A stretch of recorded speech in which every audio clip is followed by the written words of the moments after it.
Chapter 264. Maozian Town is such a place.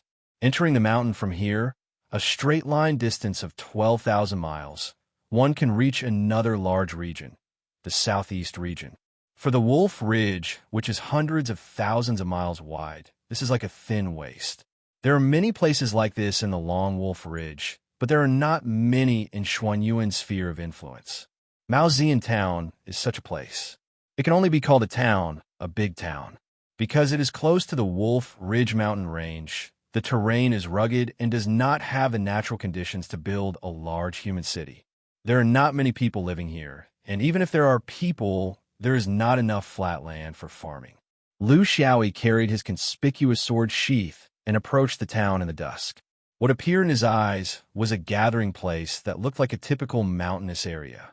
The entire town of Spear Point was sandwiched between two hills at an oblique angle. There were not many flat landforms there, and the shape was like a huge spear point. Below the hills, there was a river that split the town of Spear Point in half, just like a blood groove on the spear point. In terms of feng shui, this kind of terrain is not a good place, but in order to survive, how can mortals care about these empty words? Maozian Town is split in half by the river, the South Town and the North Town. The North Town is leaning on a hill. There is a temple called the Wandering Dragon Temple. Behind the South Town is a stone pagoda with only 6 floors, called the Great Virtue Pagoda. His sword case is really too eye-catching. If he hides it, it will be inconvenient to release the flying sword. If he carries it, it is almost telling all the cultivators that he is Xuanyuan's external sword. Those who have kindness to repay, those who have enmity to take revenge. It is really inconvenient. When a cultivator guards a place, it is different from when an official takes office. There is no entourage. Of course, there is no welcoming party. They come silently, just like how they leave silently. Cultivators will not participate in the daily management of the town. The town system is carried out by the local people with prestige. This is also the tradition of the cultivation world. But if a cultivator thinks that this system is not good for the people's lives, he has the right to change it. There is no possibility of Yi Mao, a local power with deep roots, gathering people to cause chaos. Because with the intervention of the power of cultivation, there is no mortal world conspiracy or martial force that could withstand it. The so-called guardian cultivators were actually responsible for supervising cultivators and not mortals. That was their main duty. Lu Xiaoyi glided across the sky above Mao Point Town and landed directly on the stone tower. 2 children were squatting on the ground, holding a large blue and white porcelain bowl, enjoying their dinner. The bowl was filled with white rice, green vegetables, tofu, and a piece of meat. The food was not bad. Although it was not sumptuous, it was good in that it was large in quantity and was very economical. Seeing a young Taoist descend from the sky with a familiar sword case on his back, the 2 boys put down their bowls and cowed out. They knew that Xuanyuan's master had arrived. Lu Xiaoyi waved his hand, motioning for them to continue eating. He did not blame them for being too polite, nor did he stop them from kowtowing. This is the rule of this world and cannot be easily changed. On the contrary, it made people feel uneasy. On the bottom floor of the tower, there was a magic array made of stone. It was not very exquisite, but it was simple and solid. The magic array was not only on the first floor, but on every floor.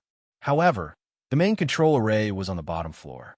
Lu Xiaoyi took out a dozen top-grade spirit stones and placed them in the groove of the array. Then, he took out a special sword talisman and placed it in the center of the array.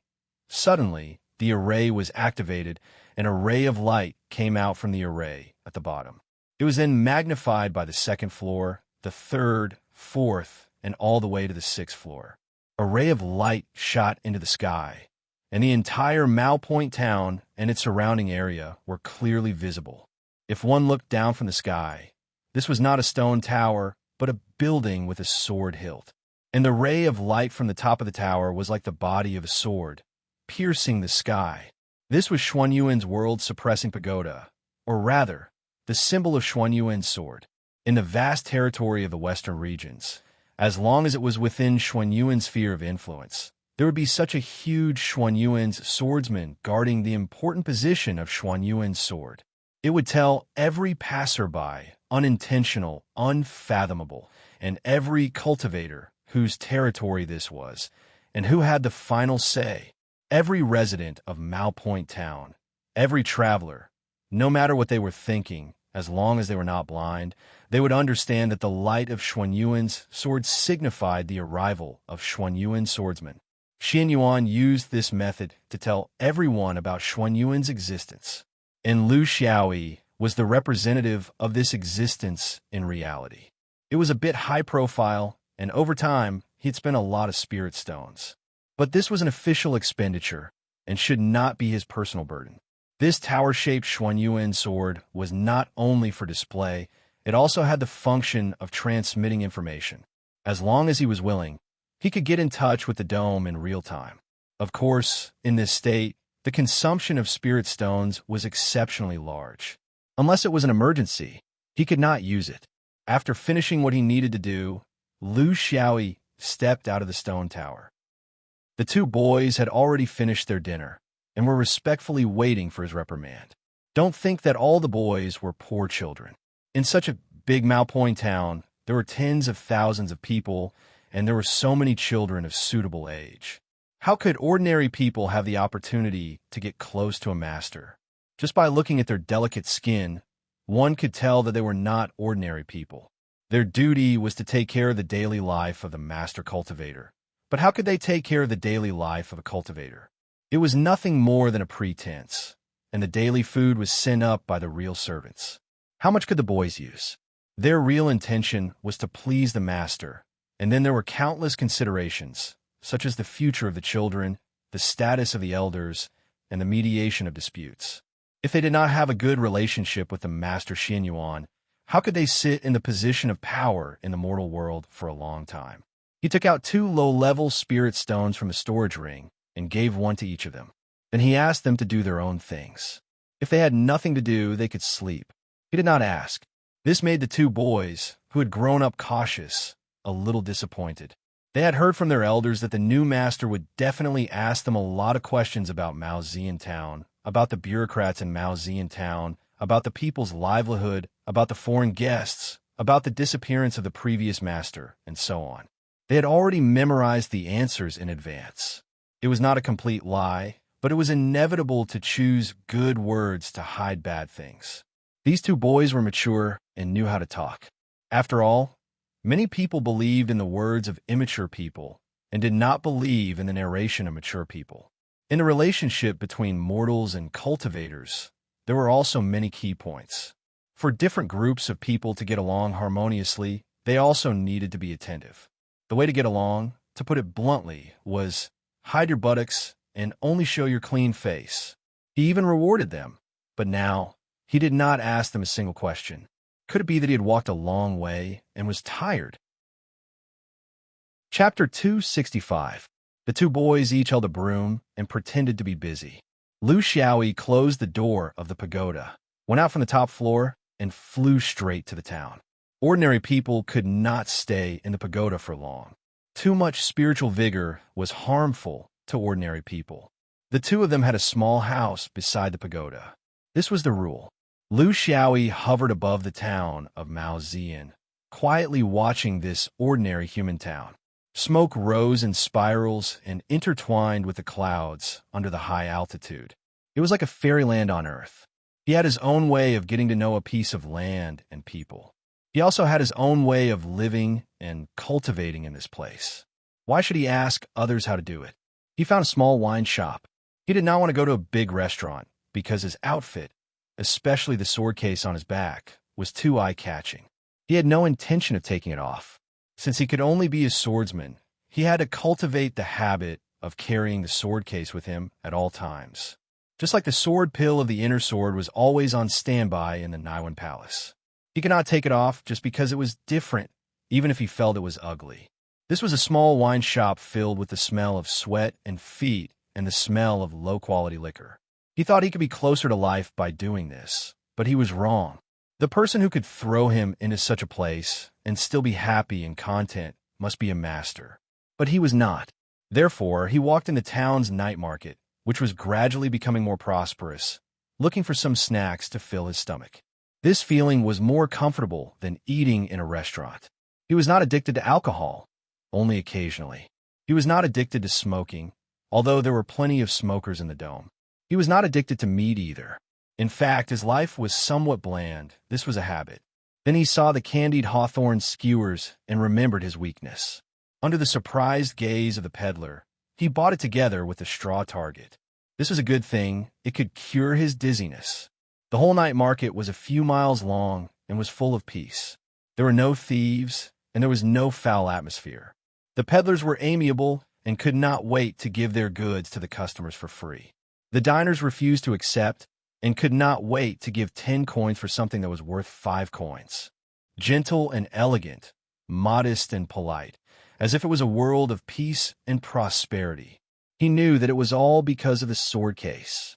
It was as if there was a strange charm that turned everyone into saints in an instant. Just from this point alone, one could see the character of the previous Xianyuan guard. He hated evil as if it were his enemy.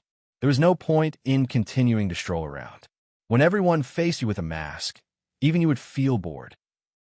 He really wanted to know, if he came here every day, would he ruin this night market? When he was about to walk out of the night market, he finally met a sincere person. A 7 or 8-year-old girl looked at him with tears in her eyes. She held the woman's hand and cried, "It's him! It's him! He bought all the candied haws on the street." Lu Xiaoyi awkwardly looked at this gentle woman, dressed as a woman. Because of the change of Xiaohua, it seemed that he could not accurately judge her age, and he was not disgusted to use the means of cultivation. She was young, but there were traces of time flowing in the corners of her eyes. She was middle-aged, but her tight skin was more delicate than a young woman's. She could also be considered a cultivator, but her realm was very low, barely reaching the small success of qi refining. There were many people like her in the mortal world. Because of various reasons, they felt qi, but also because of various reasons, they could not persevere. To be precise, they were just slightly stronger than ordinary people. This, although I bought it, I haven't eaten it yet. Like magic, 2 sticks of candied haws appeared in his hand and stuffed them into the girl's hand, immediately stopping her crying. The woman smiled apologetically. Her speech and behavior showed that she had the demeanor of a big family. She took out 4 coins from her embroidered belt and handed it over. Lu Xiaoyi shook his head, laughed, and turned to leave. This small town at the foot of the mountain also had such a distinguished and outstanding person. Early the next morning, more than 10 people climbed the mountain. Although most of them were old people, they were originally mountain people, so no one paid attention to such a hill. Lu Xiaoyi did not go down to welcome them, nor did he go to the town to meet them politely. He sat down and talked to them. As the guarding cultivator of Xianyuan, he must have his own dignity. Being amiable and approachable depended on the situation. When it came to immortal might, many people would fall for it. If you acted like a mortal and made no distinction between living and eating, it would cause some people to lose their respect for you. Instead, it would give rise to some thoughts that they shouldn't have. These people were the people in charge of the town. Lu Xiaoyi was too lazy to distinguish their so-called official positions one by one. He only knew that the leading old man was the chief clerk. Then there was the assistant chief clerk, and then there was a mess of minister of discussion, minister of law, minister of merit, minister of grain, minister of household, minister of thieves, minister of war, and so on. The total population of Mao Jian town was close to 100,000 people. The town was bigger than the city, so it was not easy for these people to maintain order, laws, and daily operations without any big trouble. Although they looked fat, this was a reality that could not be changed and could not be stopped. In the cultivation world of 5 rings, there was an advantage to being immortal in power. They did not have to worry about war and natural disasters. Therefore, they did not need to recruit too many soldiers, as long as they could maintain the local law and order. In this place, there was no war between mortals because the cultivators would take care of everything. The mountain spirits and water monsters couldn't cause trouble because the cultivators would take care of them. Naturally, natural disasters would be dealt with by the cultivators. Therefore, it was actually quite easy. Of course, there was basically no future for them.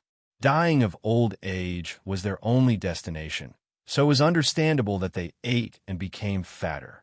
If they did not have any dreams, what else could they do except eat and drink? Chief Sher's surname was Wang, and he was the head of the largest family in the town. This was also the habit of the cultivation world's sect to choose a mortal manager.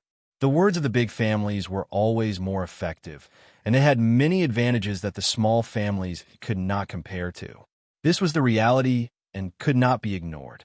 Although the master might not look at it, Chief Sher still ordered people to present the name list of Mao Jiantown, the rule of law, criminals, and other basic things related to the people's livelihood. This was a courtesy and also a way to show submission. Sure enough, the master did not look at it. It was not only Lu Xiaoyi, but any of the cultivators guarding Mao Jiantown or other places or the southeast regions of Rai would not look at it. Whoever looked at it was stupid. This was just a kind of ceremony. He talked with everyone for half an hour, mainly about the local conditions and customs of Mao Jiantown. The atmosphere was very good. The locals only picked the good things to talk about, and the master only picked the good things to listen to. It was a happy and harmonious atmosphere. Before leaving, the villagers asked the master to give them a lecture. A group of half-grown old men listening to a young man's lecture was a little funny, but how could they see through a cultivator's age?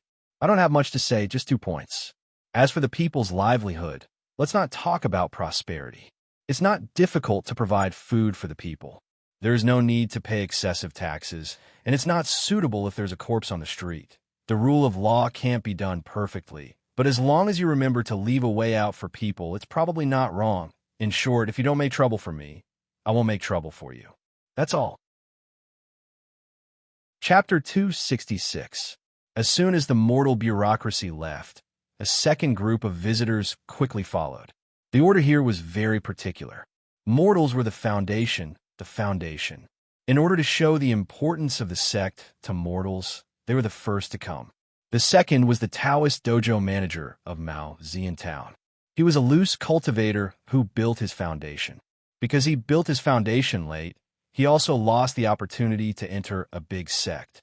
This person was not interested in small sects and felt that the restrictions were too big, so he came to Mao Jiantown to cultivate Taoist juniors. In any space-time, in any world, education was one of the most profitable businesses, especially when cultivation was the only way to advance in this world. The best seeds were, of course, sent to Xianyuan sword sect's Taoist palaces in the big cities of the Western region. Therefore, the dojos here could be considered as Xuanyuan's peripheral forces in the Western region. Since they were tainted with Xuanyuan's name, it was not surprising that they were the second to come to visit. This was Xuanyuan's base in the Western region, the source of a huge number of low-level cultivators. The whole system was made up of thousands of dojos scattered in the Western region, especially in the big and small towns under Xuanyuan's influence. They were responsible for finding the best seeds of enlightenment, cultivating and leading them to sense the qi. This was the responsibility of the basic dojos. Then, they would send these Taoist children, or qi cultivators, to dozens of big cities under the rule of Xianyuan in the Western regions, where they would continue to be trained by the Taoist palace there. Only those who had reached the level of foundation establishment would enter the Xianyuan sect and enter the dome. It was a very obvious 3-level education system. Basically, half of the outstanding seeds in this vast world could be caught in one net.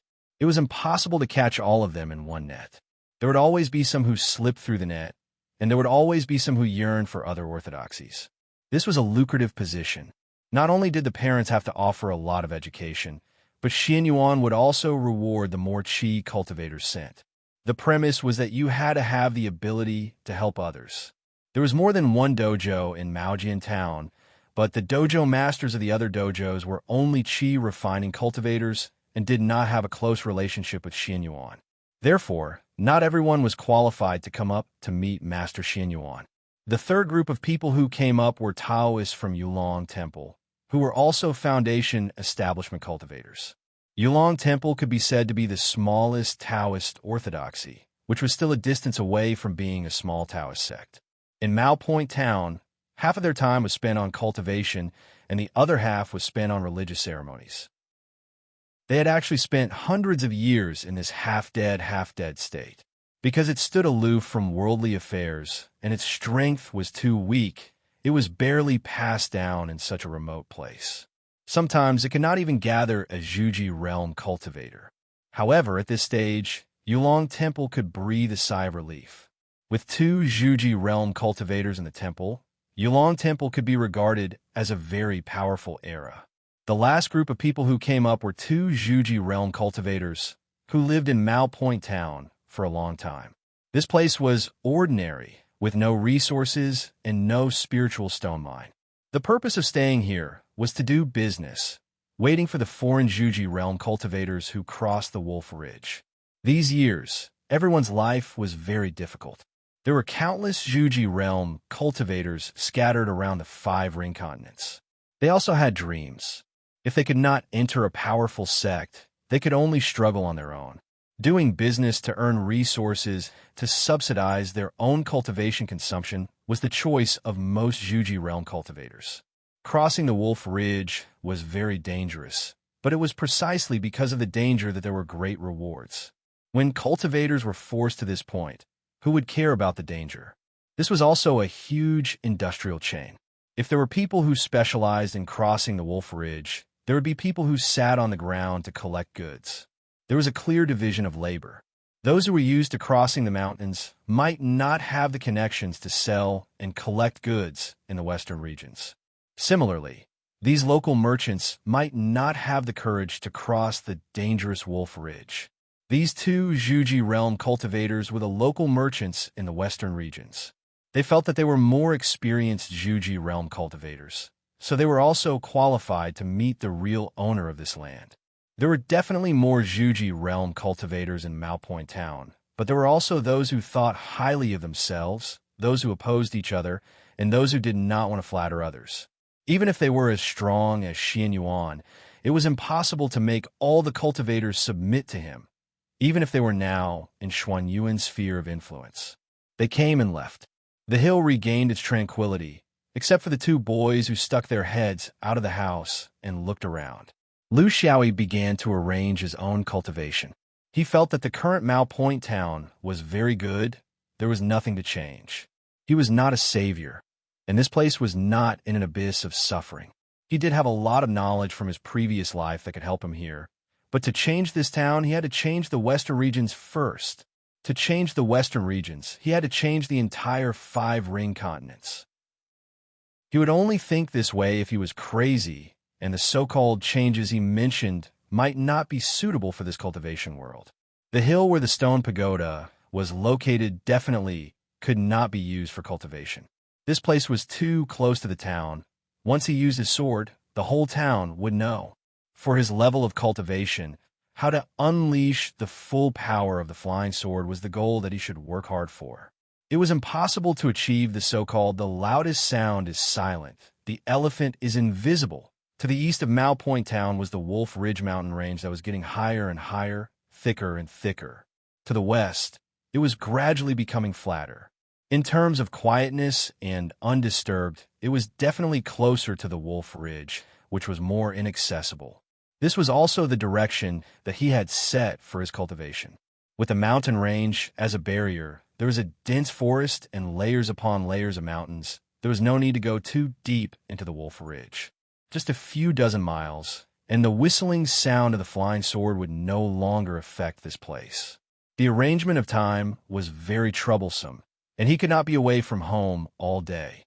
After all, he was the guarding cultivator of Mao Point Town, and not a free person who was purely here to cultivate. Every day, he would cultivate his main technique and some secret techniques on the stone pagoda.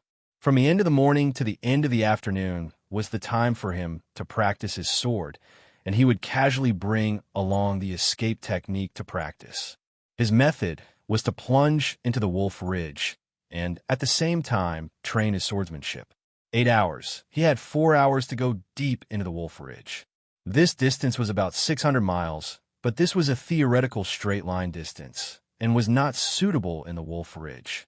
The Wolf Ridge, on average, was more than 10,000 feet above sea level, and there were many places that foundation establishment cultivators could not fly to. There were generally two ways for foundation establishment cultivators to fly over the Wolf Ridge. One was to find a low place to take a detour, the other was to fly and climb, which was very tiring. There were demonic beasts in the Wolf Ridge, and since the establishment of the Fifth Ring, all the major sects had tacitly agreed not to surround and hunt the demonic beasts in the Wolf Ridge. Instead, they allowed the demonic beasts to move freely, and this was also the reason why Foundation establishment cultivators could fly over the narrow areas. Courtesy demands reciprocity. The demonic beasts also understood. Lu Xiaoyi did not seek to go deep into the Wolf Ridge, and he was not really flying, he was just practicing his sword. He was just trying to familiarize himself with the environment as soon as possible, as there would be a day where he could use it. The first time, he only went less than 300 miles, and after a month, the deepest he went was less than 500 miles, and this was because he was at the edge of the Wolf Ridge, otherwise he would not be able to do it. Chapter 267. When Lu Xiaoyi was outside, the first thing he needed to consider was whether he could slightly hide the group of luck in his sea of consciousness. In the dozens of years since he entered the Tao, he had encountered two cultivators with the same luck. One was Chao Wendao, and the other was Yin Yun. Although he was the victor in the end, the process was extremely thrilling. He didn't want to experience such a situation again. In the presence of the fragment of fate, he was at a disadvantage. The disadvantage was that when he was possessed by the fate, he was still a beginner who knew nothing about cultivation. It took him more than 10 years to rise from a beginner to the Zhuji stage. This time might not be comparable to those peerless geniuses, but it was definitely not bad. He did not know Chao Wendao, so he did not talk about him. Yin Yin had already been a Zhuji stage cultivator for decades when they met. Considering that the fragment of fate was scattered in the universe at the same time, he could come to a conclusion. When Yin Yin was possessed by the fate, she was already a cultivator, and it was very likely that she was already a Zhuji stage cultivator. Then, what if the realm of the cultivator was not just the Zhuji stage when the fragment of fate was possessed? What if the realm of the cultivator was Jindan or even Yuani? Swallowing his fate was a matter of minutes. There was no suspense. The scene of countless fragments of fate being scattered in the universe was still fresh in his memory. He could even make a basic judgment. The weakest fragment of fate, like his, was probably limited by his own ability, so it could only be possessed by a beginner like him at that time. However, there were many strong fragments of fate, and they were more likely to be possessed by Zhuji stage cultivators or even Jindan, Yuanying, and other cultivators. There was no mistake. The conclusion of this judgment was that among all the owners of the fragments of fate, at least in terms of cultivation, he was the one with the lowest realm. Another judgment was the distribution of the people with fate. In his mother planet, the three lower realms, which was a very small and ordinary star area, he did not meet any people with fate. However, this did not mean that there were none. Perhaps he had never integrated into that circle and had too little contact with them. Even if there were none. However, Chao Wendao immediately appeared in the lower realm next to it. What did this mean? This meant that the number of fragments of providence back then was far beyond his imagination. The collapse of providence he saw in the universe was probably only a part of it. Sure enough, in the fifth ring, in the Xinyuan Dome, he met a second misty cloud. In that case, could there be other carriers of providence here? Considering the fact that the size of the five rings was not on the same scale as his home planet, the fact that the five rings were flourishing, and the fact that the flourishing of cultivators in the five rings was due to the abundance of fate energy, he was certain that while it was hard to say whether there were still people with fate energy in the dome, there definitely were in the five rings. And there was more than one. In conclusion, in the fifth ring, there were still several, or even a dozen, cultivators whose cultivation levels were higher than his hiding in the dark, waiting to jump out at any time and take a bite out of other people's luck to strengthen themselves. He had come to the wrong place. If he had stayed on his home planet, he would have been carefree. If he had gone to Chaoguang, the situation would have been under control. Only here, inexplicable opponents were everywhere. Since his battle with Misty Cloud a few years ago, he had realized this point. He had thought of countless ways, but he had not been able to find a practical way, whether it was in the sea of skills in the Boa Tower or some methods he had explored on his own. He had wanted to ask for advice from the person with the highest cultivation level that he had the opportunity to come into contact with. But in the end, he gave up on this idea. After all, he was not familiar with this senior, and he was different from human spirits. Most importantly, no matter how he looked at it, this senior was a little unreliable and unreliable. However, in the past month or so in Wolf Ridge, as he freely flew through the mountains and steep ridges every day, as he unscrupulously shot out flying swords, as he tried his best to reduce the excessively shocking momentum of his flying swords, and as he nurtured his flying swords in his sword sheath, he suddenly had a very daring idea. Could he let the two sword spirits enter his sea of consciousness to help hide the existence of the group of fate energy? There was at least one advantage to doing this, and that was that he could at least communicate with the sword spirits at a closer distance, instead of being separated by a sword box. The reason why swordsmen had to carry a sword box was because they had no other way to communicate with the flying sword 24 hours a day, so they could only do it through the sword box. However, Lu Xiaoyi's flying sword had a sword spirit. Why did the sword spirit always stay in the sword box and not place it in the sea of consciousness like the inner sword? This was a misconception in his thinking, and it was a habitual cognition. Fortunately, he had realized this point now.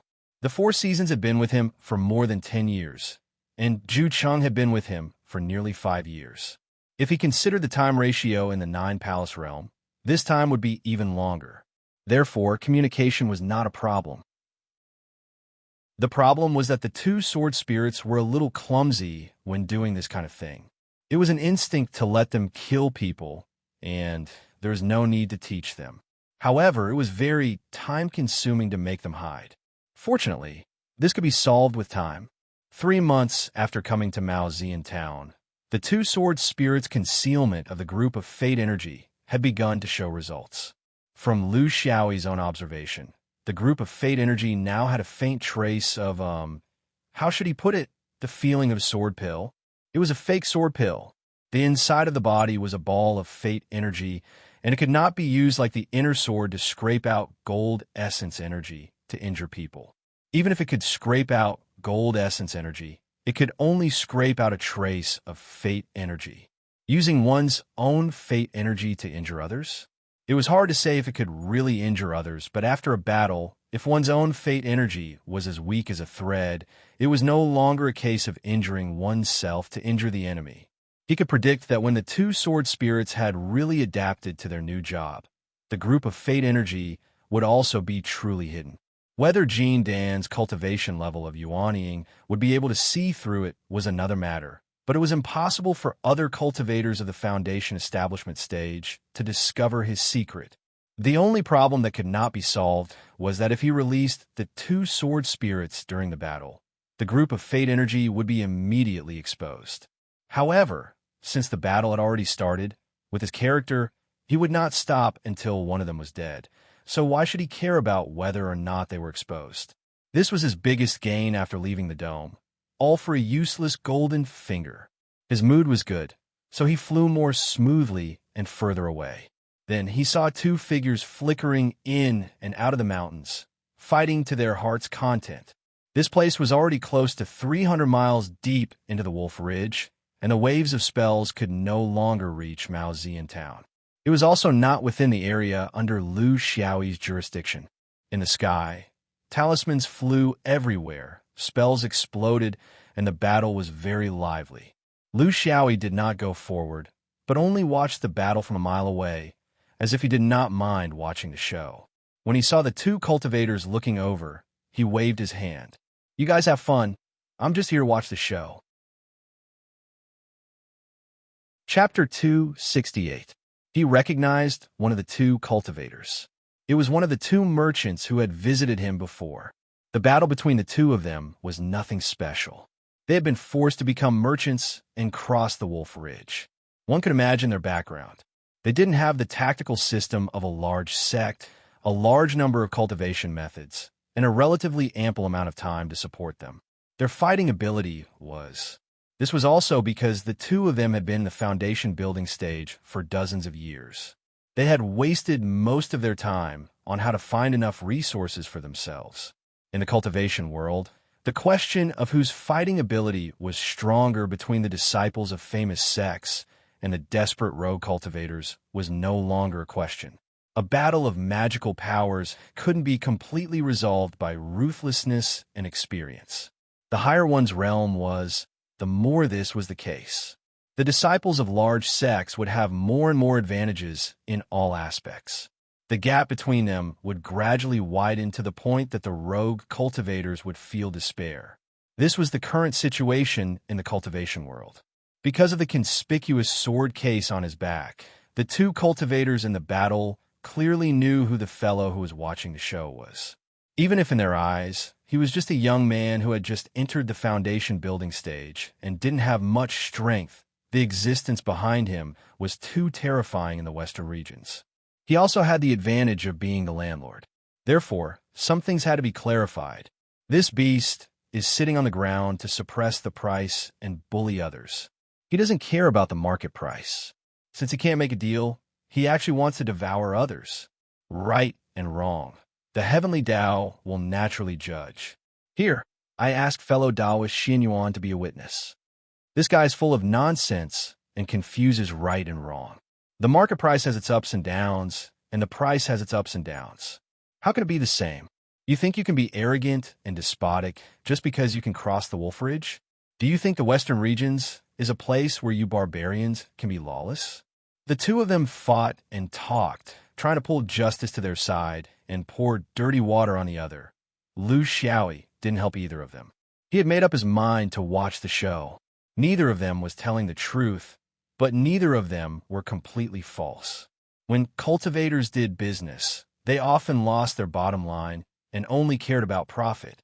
Relying on his familiarity with the situation in the western regions, the one who received the goods at Spear Point Town would definitely deliberately suppress and make things difficult for them. Now, he was even trying to drag Xin Yuan into a fight. His purpose was self-evident. The one who traveled alone through the Wolf Ridge to bring goods had a bad temper. He must have been the one who made the first move when he tried to use force to settle the matter. Otherwise, if he had the intention to force himself on them, he would have used the geographical advantage to find a few more helpers. Why would they be in such a mess right now? Therefore, it was a dog-eat-dog situation. Lu Xiaoyi had already learned not to look at things from the surface. It was nothing more than fighting for benefits. How could there be innocence in a fight for benefits?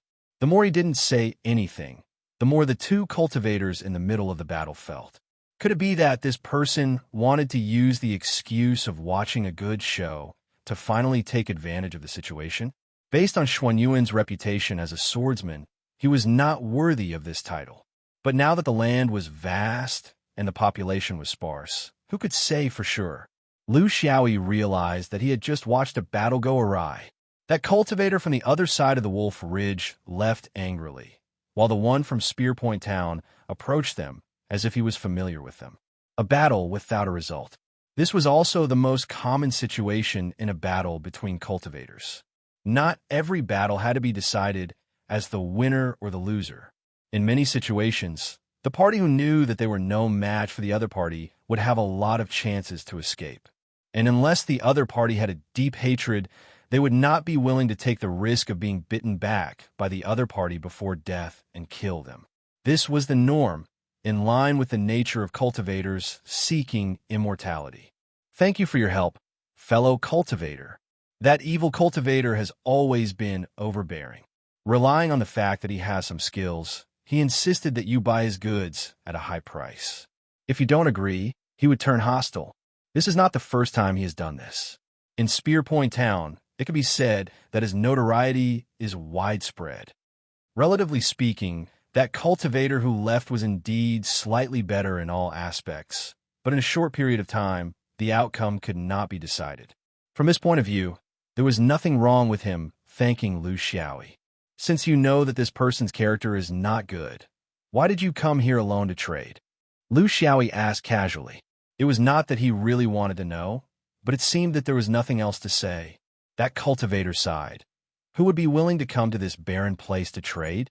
Fellow cultivator, you are new here and do not understand the rules of the trade. So you asked. Most of the people who trade here are not regular customers, so they are very wary of each other. If you ask them to trade at Spearpoint Town, they feel that it is not safe, so they can only trade at Spearpoint Town, which is a few hundred miles away from the Wolf Ridge. This location allows them to feel at ease, and they can turn around and leave at any time. To us, it is also acceptable that we are not far from Spearpoint Town.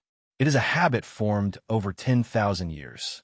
We will probably wait in this area, and when they come, we will send them a message. Lu Xiaoyi nodded. It was not easy. The so-called landlord could not sit still and needed to wait in the deep mountains every day, waiting for the guests from afar. After chatting for a while, the two parted ways. The cultivator continued to find a mountain peak to meditate and wait for his source of wealth to come. Lu Xiaoyi continued with his cultivation.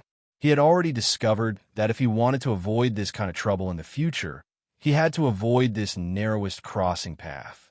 In fact, he had been doing this before, but because he was in a good mood this time, he flew a little more casually. Those who had the courage to cross the Wolf Ridge were all fugitives and troublemakers, and there was no need for them to get involved. The responsibility of guarding Spearpoint Town was to maintain the normal order of life of the mortals, and to prevent the infiltration of other large orthodoxies. It was not to hold back 10,000 men. He was just a small foundation establishment. How could he do it? But not long after he flew, he felt that someone was spying on him from the side.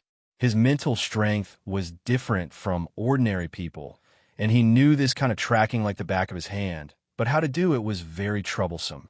You can't kill someone just because they followed you for a moment, right? Fortunately, that person did not make things difficult for him for long.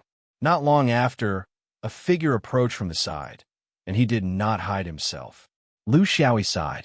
Sure enough, it was the transmigrator who had stirred up trouble. Fellow Taoist Xin Yuan, I am Mingxi Yuan, a rogue cultivator. Because of a dispute in your land, no matter who is right and who is wrong, I still have to explain it clearly to you face to face. This was a smart person, and not only did he have the courage to cross the ridge, he was very clear in his heart that offending one or two merchants was nothing. There were many merchants here, and it was the same no matter who he sold. But Xuanyuan's guardian Taoist could not be offended. That was the real power of the system, and he was a man of his word. If he wanted to walk this path for a long time, he definitely could not leave a bad impression in front of Xuanyuan's disciples. So, in fact, he had not left all this time, but secretly followed. When he saw the two separated, he showed himself. He did not want Xuanyuan's external swords to only listen to one side of the story. Chapter 269. P.S. Today's update is 7 p.m. again. For the sake of Sloth's hard work, please help me with the monthly tickets and subscriptions. The data is average. Maybe Sloth's book is average. But even if it's average, can't he just ask for a ticket? Welcome to Qidian. Sloth will give you a fat ticket. As usual, it was a lot of slander. There was nothing new, but his last piece of slander was full of imagination.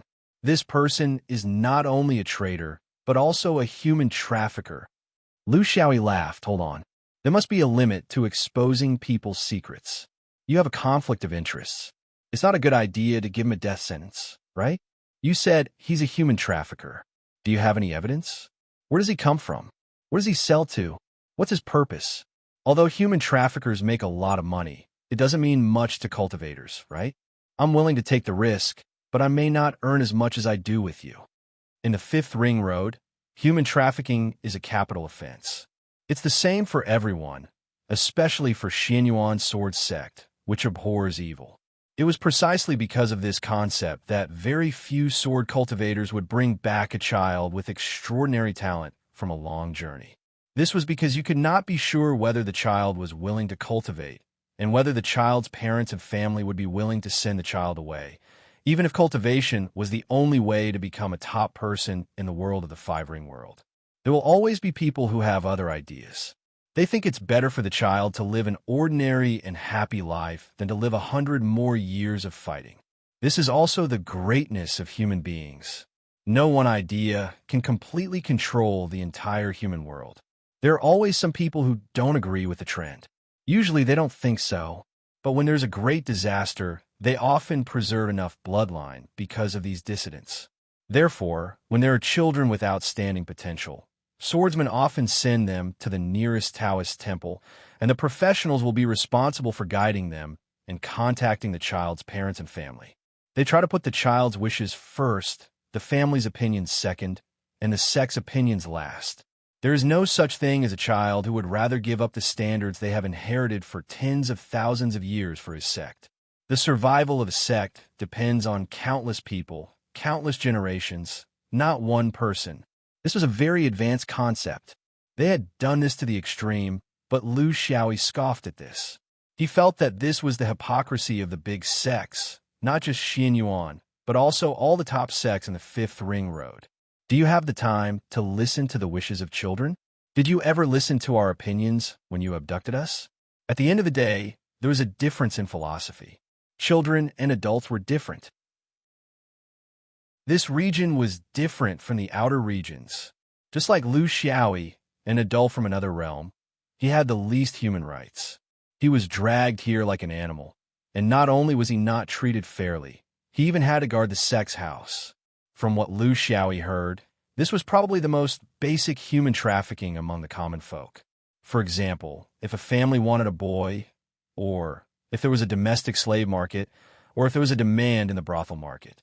However, this kind of transaction only earned money in the mortal world and couldn't be compared to the world of cultivation. Poor shook his head. I don't have any evidence, but I have a hunch. And he wasn't selling ordinary children. He was selling Taoist children.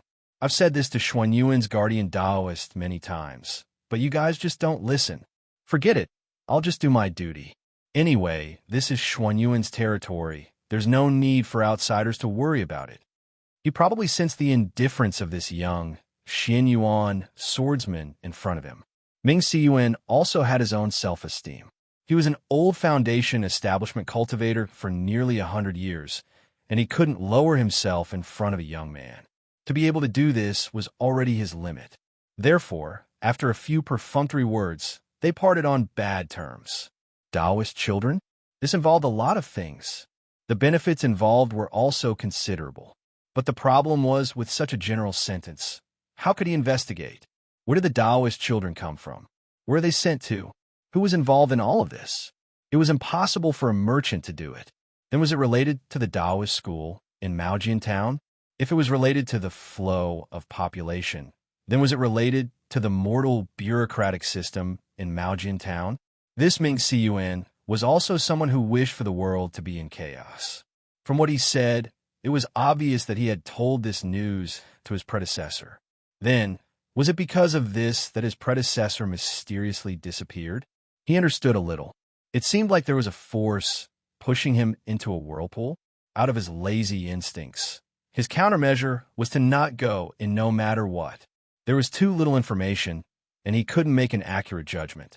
There were too many clues, and it would take too much time.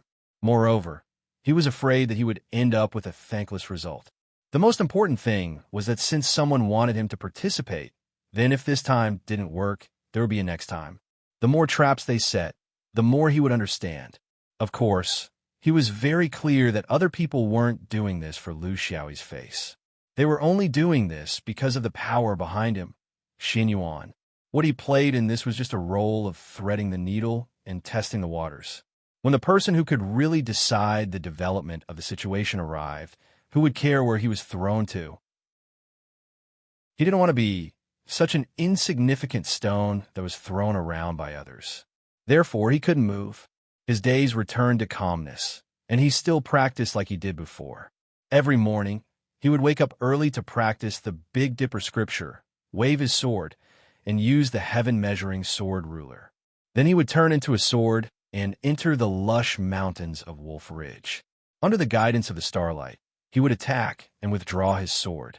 The 3 flying swords would circle around his body, alternately attacking or flying out empty, demonstrating different combinations of swordsmanship and searching for the mental state of being one with the sword's spirit.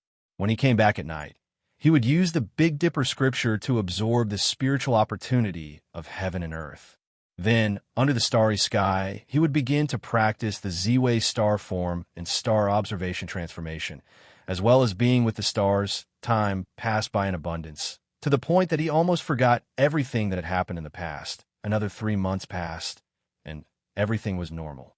It was so normal that he thought it was normal. This was pretty good. Everyone was relaxed. Mao town was still quiet and peaceful. The adults worked hard to farm, and the children's shears drifted through the streets and alleys. There were no beggars, nor were there any victims kneeling on the streets to cry out for injustice. It was as if this was heaven under the rule of Xianyuan. Lu Xiaoyi would go to the night market in the town every few days to get some popularity. He didn't eat or drink, but he liked the feeling of people coming and going around him. This made him feel that he was a human being and not a monster that had drifted in the universe for countless years. He liked to listen to these noisy and messy noises. The peddlers' cries, the children's cries, the bargaining, the drinking orders. With a stick of sugar-coated haws in his mouth, he carefully licked the traces of sweetness and sourness. He knew that people were afraid of him, so he didn't stay for long. He just walked from one end of the street to the other. Slowly, the townspeople of Mao town got used to this weird person who carried a sword case and licked sugar-coated haws. They were no longer as scared as they were at the beginning. They didn't have any scruples about him in normal business. But of course, they still didn't dare to be presumptuous. When he walked across the long street, a graceful figure blocked his way. Chapter 270. It was the woman who brought her child to the night market when he first came here half a year ago. She was still graceful and elegant, but there was a hint of urgency in her calmness. Immortal elder, please wait. I have a request. Please forgive me for disturbing you. Lu Xiaoyi looked at the woman calmly. If it's a matter of the mortal world, you should look for the magistrate or the official. He was not surprised to be called an immortal elder. On this street, except for the ignorant children, everyone knew what the sword box on his back meant. The woman shook her head firmly and stared at him. No, this is a matter of cultivation. He can't interfere. My little niece has just turned 9 this year and has already sensed spiritual opportunity in the Pine Tree Dojo. Everyone praises her innate talent and intelligence, and has the potential to cultivate. In the future, when she enters Xianyuan, she will bring glory to her ancestors and become the pride of the family. Just last month, the dojo sent the children to the nearest big city, Linxia City. If everything goes well, the children will grow up there and eventually join a sect. Lu Xiaoyi smiled bitterly as he listened. How could it be so easy to join a sect? Which child's family did not think that their child was the best in the world? In the end, they were still disappointed. Out of 10, not even one could get what they wanted. This woman did not understand these things, so he did not expose her. Maitzen family's ancestors were cultivators, but they declined after a few generations. However, my family still has a treasure passed down from generation to generation. It is called the Needle of Fixing Shadow. It is divided into a needle and a jade pendant. If someone wears the jade pendant, then the needle of fixing shadow will always point in the direction of the jade pendant. It has never been wrong. One is the last of my Tsin family's bloodline. Before I left, I gave her the jade pendant. It was not because I suspected anything, but because I could see where the needle was pointing. My heart felt a trace of longing. Although I'm a woman and do not have much knowledge, but word of mouth in the town said that every year, children were sent to Linxia City. Everyone bowed towards the northwest, so I knew that Linxia City was in the northwest direction. But who would have thought that my family's fixing needle would point to the south of the southwest? This direction is too different. I don't understand, and am afraid that my child will be sent to some unknown, dangerous place. Therefore, I risked my life to stop Master Immortal and ask Master Immortal to uphold justice for this humble girl. Lu Xiaoyi sighed in his heart. He didn't expect that he would fall into the trap in such a natural way. The person behind this was very skilled. Although it was a little old-fashioned, it didn't leave any traces.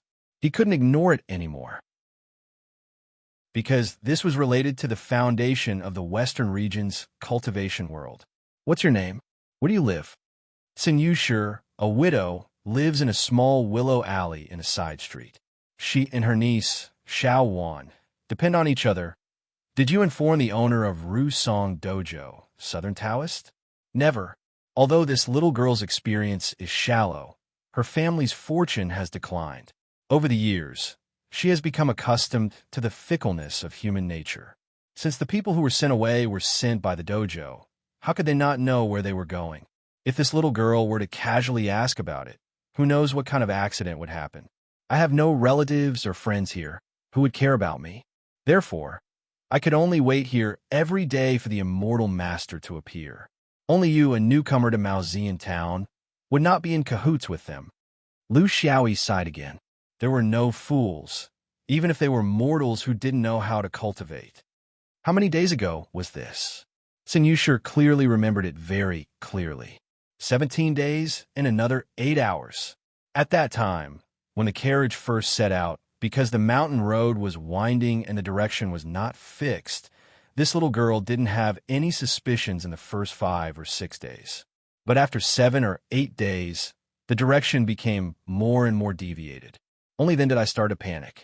Every day, I just prayed that I was not familiar with the road. What if they took a shortcut? But after 10 days, I already knew that something was wrong. It was impossible to travel for so long in the opposite direction. I heard them say that Linxia City was only a month's journey. How could it be possible that after 10 days of travel, the direction was still deviated? After that, this little girl waited in the night market every day, hoping to see the immortal master. I hoped that this was just a misunderstanding caused by this little girl's ignorance. Lu Xiaoyi stretched out his hand. Let me see the needle plate. Sinyushir took out a small, palm-sized iron plate from her sleeve and handed it over. It was obvious that she had prepared it for a long time. Lu Xiaoyi took in his hand. He could feel the faint spiritual energy fluctuation on it. Looking at the material, it was probably very old. After that, he didn't know anything. It wasn't that he wasn't good at making weapons. It was that he didn't know how to make weapons at all. His talent in this aspect was bleak, and he didn't have the slightest desire to change. But he still pretended to fiddle with it a few times, appearing very experienced. It couldn't be helped. She had already called him an immortal master.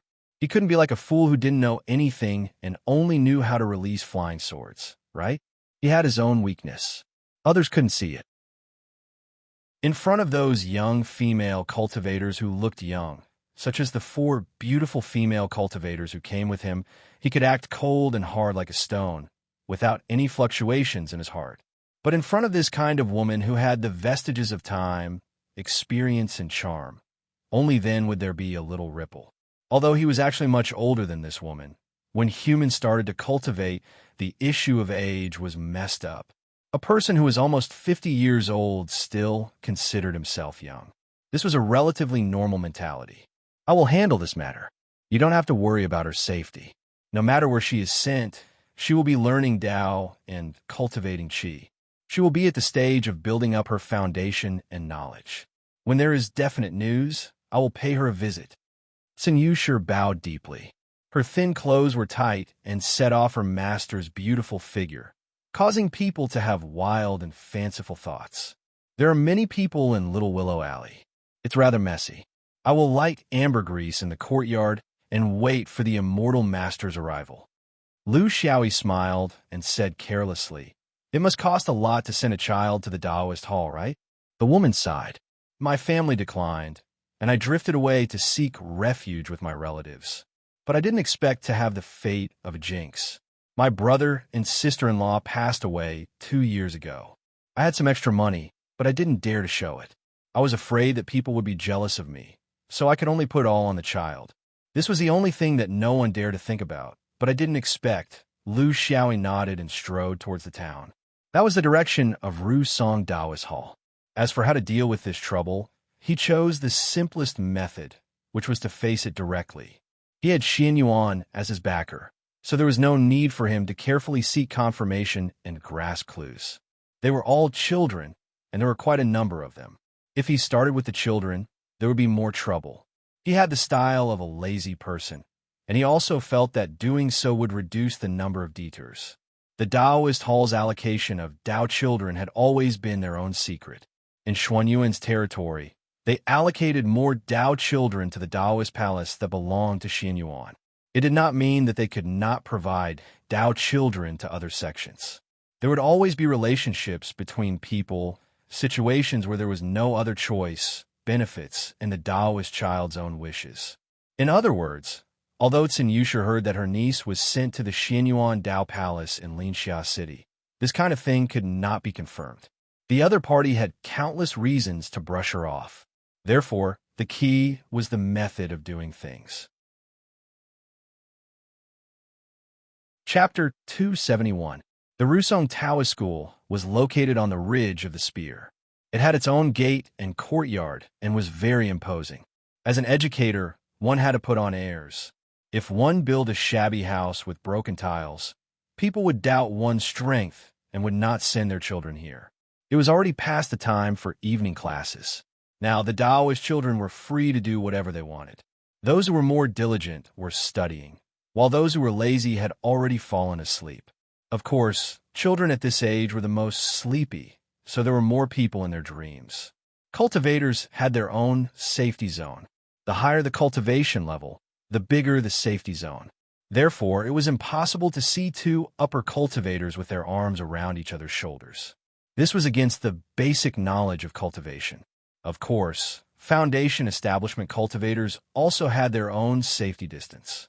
In open areas, they would be further away, and in busy cities, they would be closer. Basically, the distance was determined by the attack range of cultivators of the same level. For example, for ordinary foundation establishment cultivators, several thousand feet was the limit of their flying swords. Therefore, if they were strangers to each other, they would have to maintain this distance. This was the most basic etiquette of cultivators and also the most basic precaution. This distance would be greatly reduced in places where mortals gathered, because you could not only consider your own safety zone. Everyone had the right to move freely. Since you were in a busy city, you had to agree to this change. In a busy city, the fluctuation of strange spiritual vigor should not be closer than hundreds of feet, depending on the situation. Taoist Nan was in the Rusong Taoist school, and hundreds of feet was his limit. This also meant that if Lu Xiaoyi wanted to talk to him, there would be a difference between a civil conversation and a martial one. In the Rusong Taoist school, Taoist Nan was in a quiet room, but he was not meditating. In front of him were some spirit stones and tools, which were obtained from this trip of transporting Taoist children. He was already 170 years old. For a foundation establishment cultivator at this age, this was a very important juncture. Once a cultivator was over 200 years old, their body functions would begin to decline, and it was basically impossible for them to form their gold essence. Therefore, before they were 200 years old was their last chance. If they were slightly ahead of time, he was basically at the end of his life now. It was precisely because of this kind of pressure that in recent years, his mentality of earning resources had become more urgent. Originally, he had been well-behaved, but now, he had begun to act out of line. It was all because he was forced to. He couldn't just walk step by step towards death, right? There were many resources needed to form one's gold core, such as great medicines, tools, and some special supplements. They were all very valuable and sought-after goods. The group of cultivators with the highest number of fifth-ring cultivators were at the foundation establishment realm. After 100 years of accumulation, they had all accumulated some wealth. Therefore, the amount of resources needed to form one's gold core had increased exponentially. Over the past 10,000 years, the amount of resources needed to form one's gold core had never decreased. Instead, it had steadily increased every year, causing people to panic. He could be considered to have fixed income. He had obtained a certain amount of wealth from the Taoist children of Xianyuan Sword School and the surrounding sects, large and small. He didn't need to do the hard work of crossing the Wolf Ridge. Over the past several decades, he had accumulated about 70 to 80% of what he needed to form his gold core. In a few more years, he would be ready. At that time, it would be time to decide his future. However, it was also because of this that he was very biased in his cultivation. Basically, he focused on the cultivation method as his main cultivation direction. As for other aspects, such as fighting, he rarely dabbled in them because he didn't have the time. Not everyone could open a Taoist school, and not everyone could establish a relationship with the Xianyuan sword school. At the very least, you had to have an advantage, a higher success rate than other schools. Only with a higher success rate could parents send their children to the school. Only then could there be more students. Only then could more Taoist children be cultivated. Only then could the school be recognized by the Taoist palace of the major sections. Only then could the school be rewarded handsomely based on the number of Taoist children sent to the school. This was a virtuous cycle, and also the key to his accumulation of spirit stones. In Maojian Town, he had a higher success rate than other Taoist schools. This wasn't luck, but it required a lot of time and effort. He needed to understand each child's aptitude, mentality, temperament, and so on. Then, according to each child's difference, he could formulate a different chi sensing and channeling plan. Without effort, how could there be gains? His talent in fighting was limited, but he had a lot of experience in helping others to sense chi. It was also like a chicken peeing, everyone had their own way. This was the sorrow of a rogue cultivator. He was already too old when he built his foundation and wasn't accepted by the major sections. Otherwise, his current situation would undoubtedly be much better. Quietly looking at the spirit stones on the table in front of him, he constantly pondered in his heart how much he still lacked, which market to buy from in order to save a few precious spirit stones, and how many Taoist children he still needed to send to make up for this last hole. Also, all these years, would he attract the attention of the Xianyuan sect? Slowly, the pile of spirit stones in front of him seemed to turn into a flying sword, showing off its sharpness and threatening coldness. This wasn't right. A foundation establishment cultivator shouldn't have this kind of hallucination occasionally in his reverie. Someone was taking advantage of his mental state when he was unprepared and was invading his mind. His mana surged, and his spirit shook. In an instant, he woke up from his absent-mindedness. How could make another move in time? A flying sword was quietly fixed in front of his chest, the tip of the sword faintly touching his robes. A sharp aura faintly seeped out, and he could clearly feel it on his skin. A chill rose from the bottom of his heart. He couldn't move, so he could only open his mouth. Fellow Taoistian, why are you doing this? Which rule of Xianyuan have I broken? A figure floated in from outside, but it didn't have the slightest bit of the sharp aura of a swordsman who wielded a sword. Instead, it was very natural and unrestrained, without a trace of anger. If it wasn't for the flying sword against his chest, the Southern Taoist would have thought that it was a famous Dharma cultivator. Gradually, the figure became clear. It was indeed the new Xianyuan guard who kept a low profile. What he didn't expect was that this swordsman who looked so young, and in fact was very young, would make a move. He, an old foundation establishment cultivator who was almost 200 years old, couldn't even struggle in his hands. For a moment, all his thoughts were put to rest. I came here to investigate the disappearance of senior brother Guanggu, and also to investigate the recent illegal transportation of Dao children in Maozian Town. Therefore, I have some questions to ask fellow Taoist Nan. I have no other choice, so please don't blame me for being rude.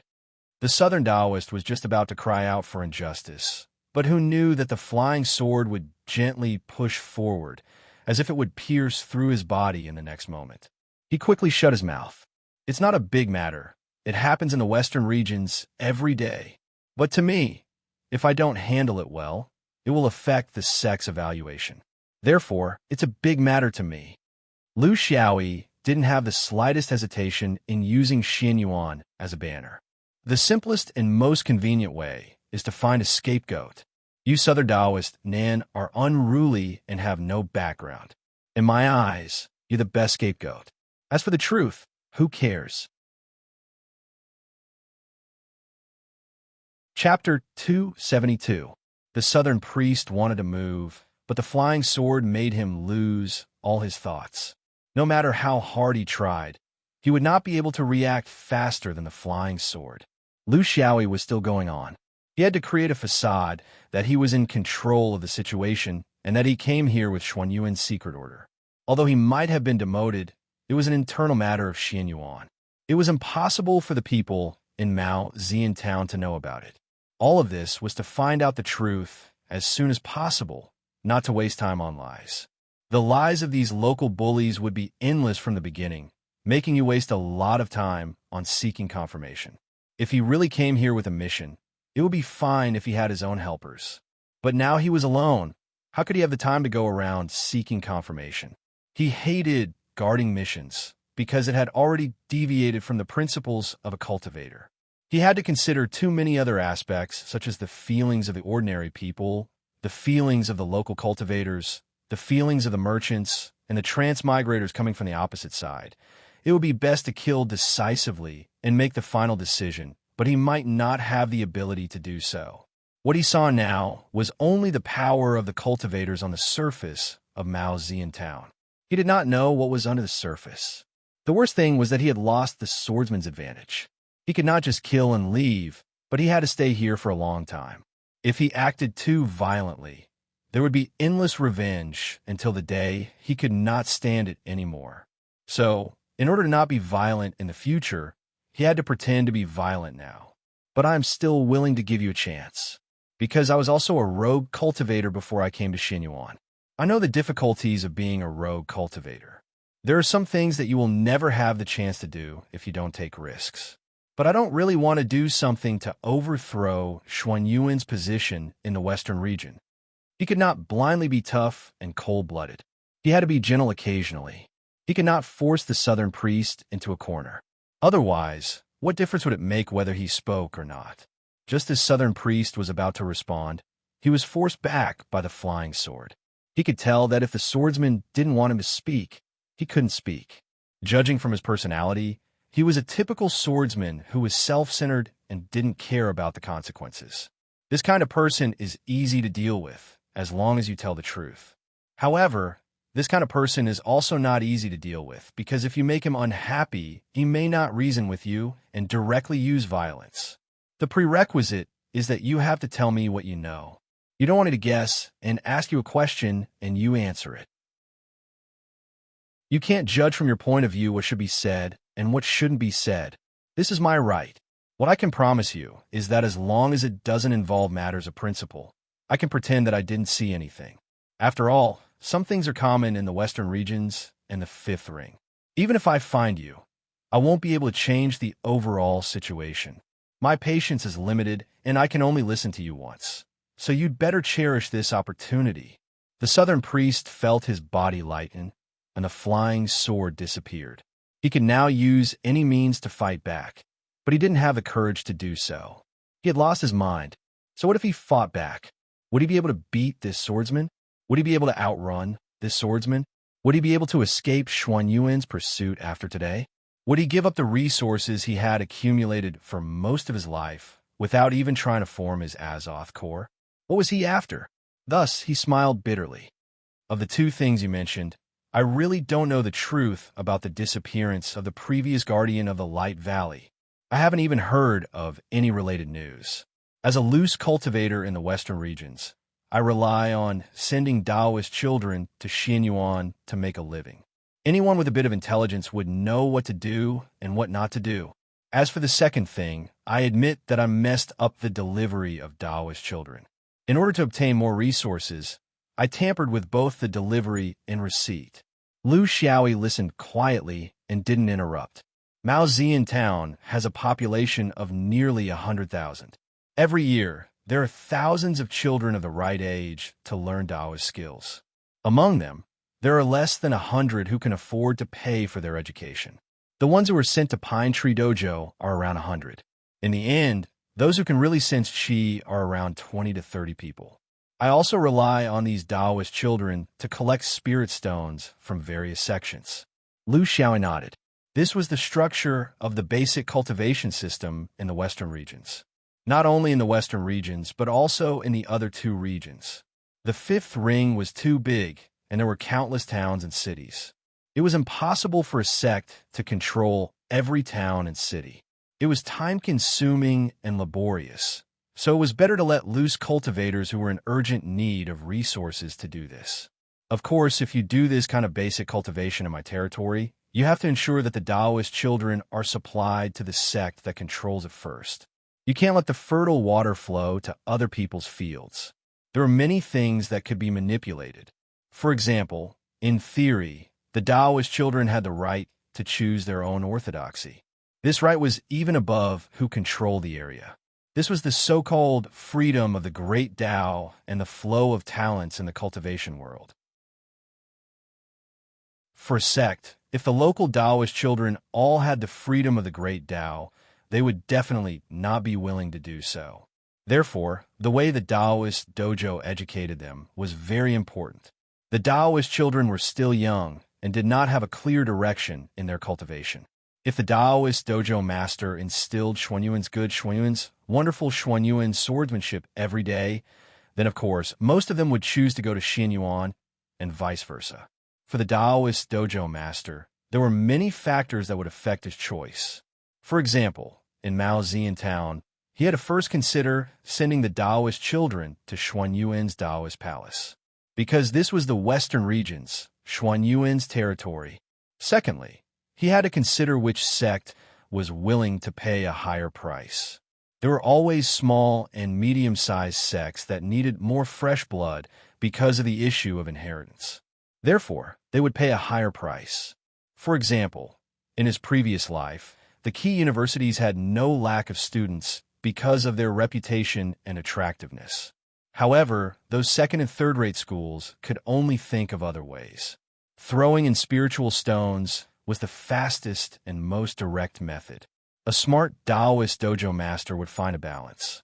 Not only could he not offend the local big sects, he also had to earn some extra income from other places. There was room for manipulation. It all depended on the Taoist dojo master's courage, whether he was in urgent need of spiritual stones, etc. In the past, most of the Taoist children were sent to Xianyuan from Maozian town. A few were sent to other places. This was also the rule of Xianyuan in the western regions. However, in recent years, as I grew older, I felt that I didn't have much time left, and the accumulation of resources was far from enough. Therefore, in the past 10 years, the ratio slowly changed. It became a situation where half of the Taoist children were sent to Xianyuan and half to other places. This was because I wanted to quickly accumulate resources. This was my fault. The behavior of the Southern Taoist was not an isolated phenomenon. It was a common occurrence and an open secret. It was the main way for the Taoist dojo masters to earn some extra income. Liu Xiaoyi was actually most worried that he would ask such a trivial question. Should he investigate or not? What headache? Chapter 273. But he still didn't say anything. He just looked at the Southern priest indifferently. This was a crucial moment in the psychological battle. The Southern priest stopped here. His previous psychological attack had failed. The Southern priest's real goal was to continue exposing the truth. With the death of senior brother Wang Gu and his intuition, Liu Xiaoyi didn't think that this matter was that simple. However, he couldn't find any clues. After all, he had joined Xianyuan Academy and had only been in the fifth ring for about 10 years. His understanding of the bottom level of fifth ring cultivators was very limited. The Southern priest took a deep breath. He knew that this was a crucial moment. Whether he said it or not was a test of his psychological endurance. If he didn't say it, he would be safe now. However, the future would be uncertain. If he said it, he would have to face the test now. If he passed, he would have no more worries. He gritted his teeth. He still had a few years to accumulate resources. If he really fled, where would he find such a stable source of spirit stones? He continued, "These are all small mistakes. I know. The real mistake is that every year, Rusong Taoist Academy accepts about 10 Taoist children of unknown origins. Those who have already sensed Qi are sent out through Rusong Taoist Academy's channels. This way, I can charge both sides for these 10 Taoist children. I'm really blinded. If I had persisted for one more year, I could have saved up these spirit stones in 20 years. However, I'm worried. I'm afraid that if I continue to wait, I'll have fewer and fewer opportunities. Lu Xiaoyi sighed. The situation he didn't want to see the most had happened. This was no longer a simple matter of dealing with one or two people. It could lead to a big case that would implicate countless people. However, he remained calm. At least, he looked indifferent on the surface. It was as if he had known all along. These 10 were sent to Xuanyuan's Taoist Academy in the end. Did they send you these Taoist children for free? The southern priest was a little depressed. Yes, they said they admired Xuanyuan's reputation. I knew it was inappropriate, but the price they offered was Dafa. Of course, Dafa, if he could build his foundation, he would be able to enter Xianyuan. Every year, there would be 10 Taoist children. Even if only one or two of them could build their foundation, after more than 10 years, there would still be 1 or 20 who could enter Xianyuan. Where did these children come from? Were they brought over from traversing Wolf's Ridge, or were they trained locally? The Southern Taoist no longer tried to hide the truth. The truth was the same as a lie. Once started, there was no need to stop. They never told me, and I never asked. You know, this is the rule of the underworld. But according to my guess, these children are not from Wolf Ridge, nor are they from the Wolf Ridge. They are from the Wolf Ridge. Lu Xiaoyi sighed again. Things were getting more and more complicated to the point where he wanted to directly send a message to the sect and wash his hands of this matter. The people in the Wolf Ridge were the true indigenous people of the Five-Ring Continent. The original owners of the Five-Ring Continent weren't the various large and small sections.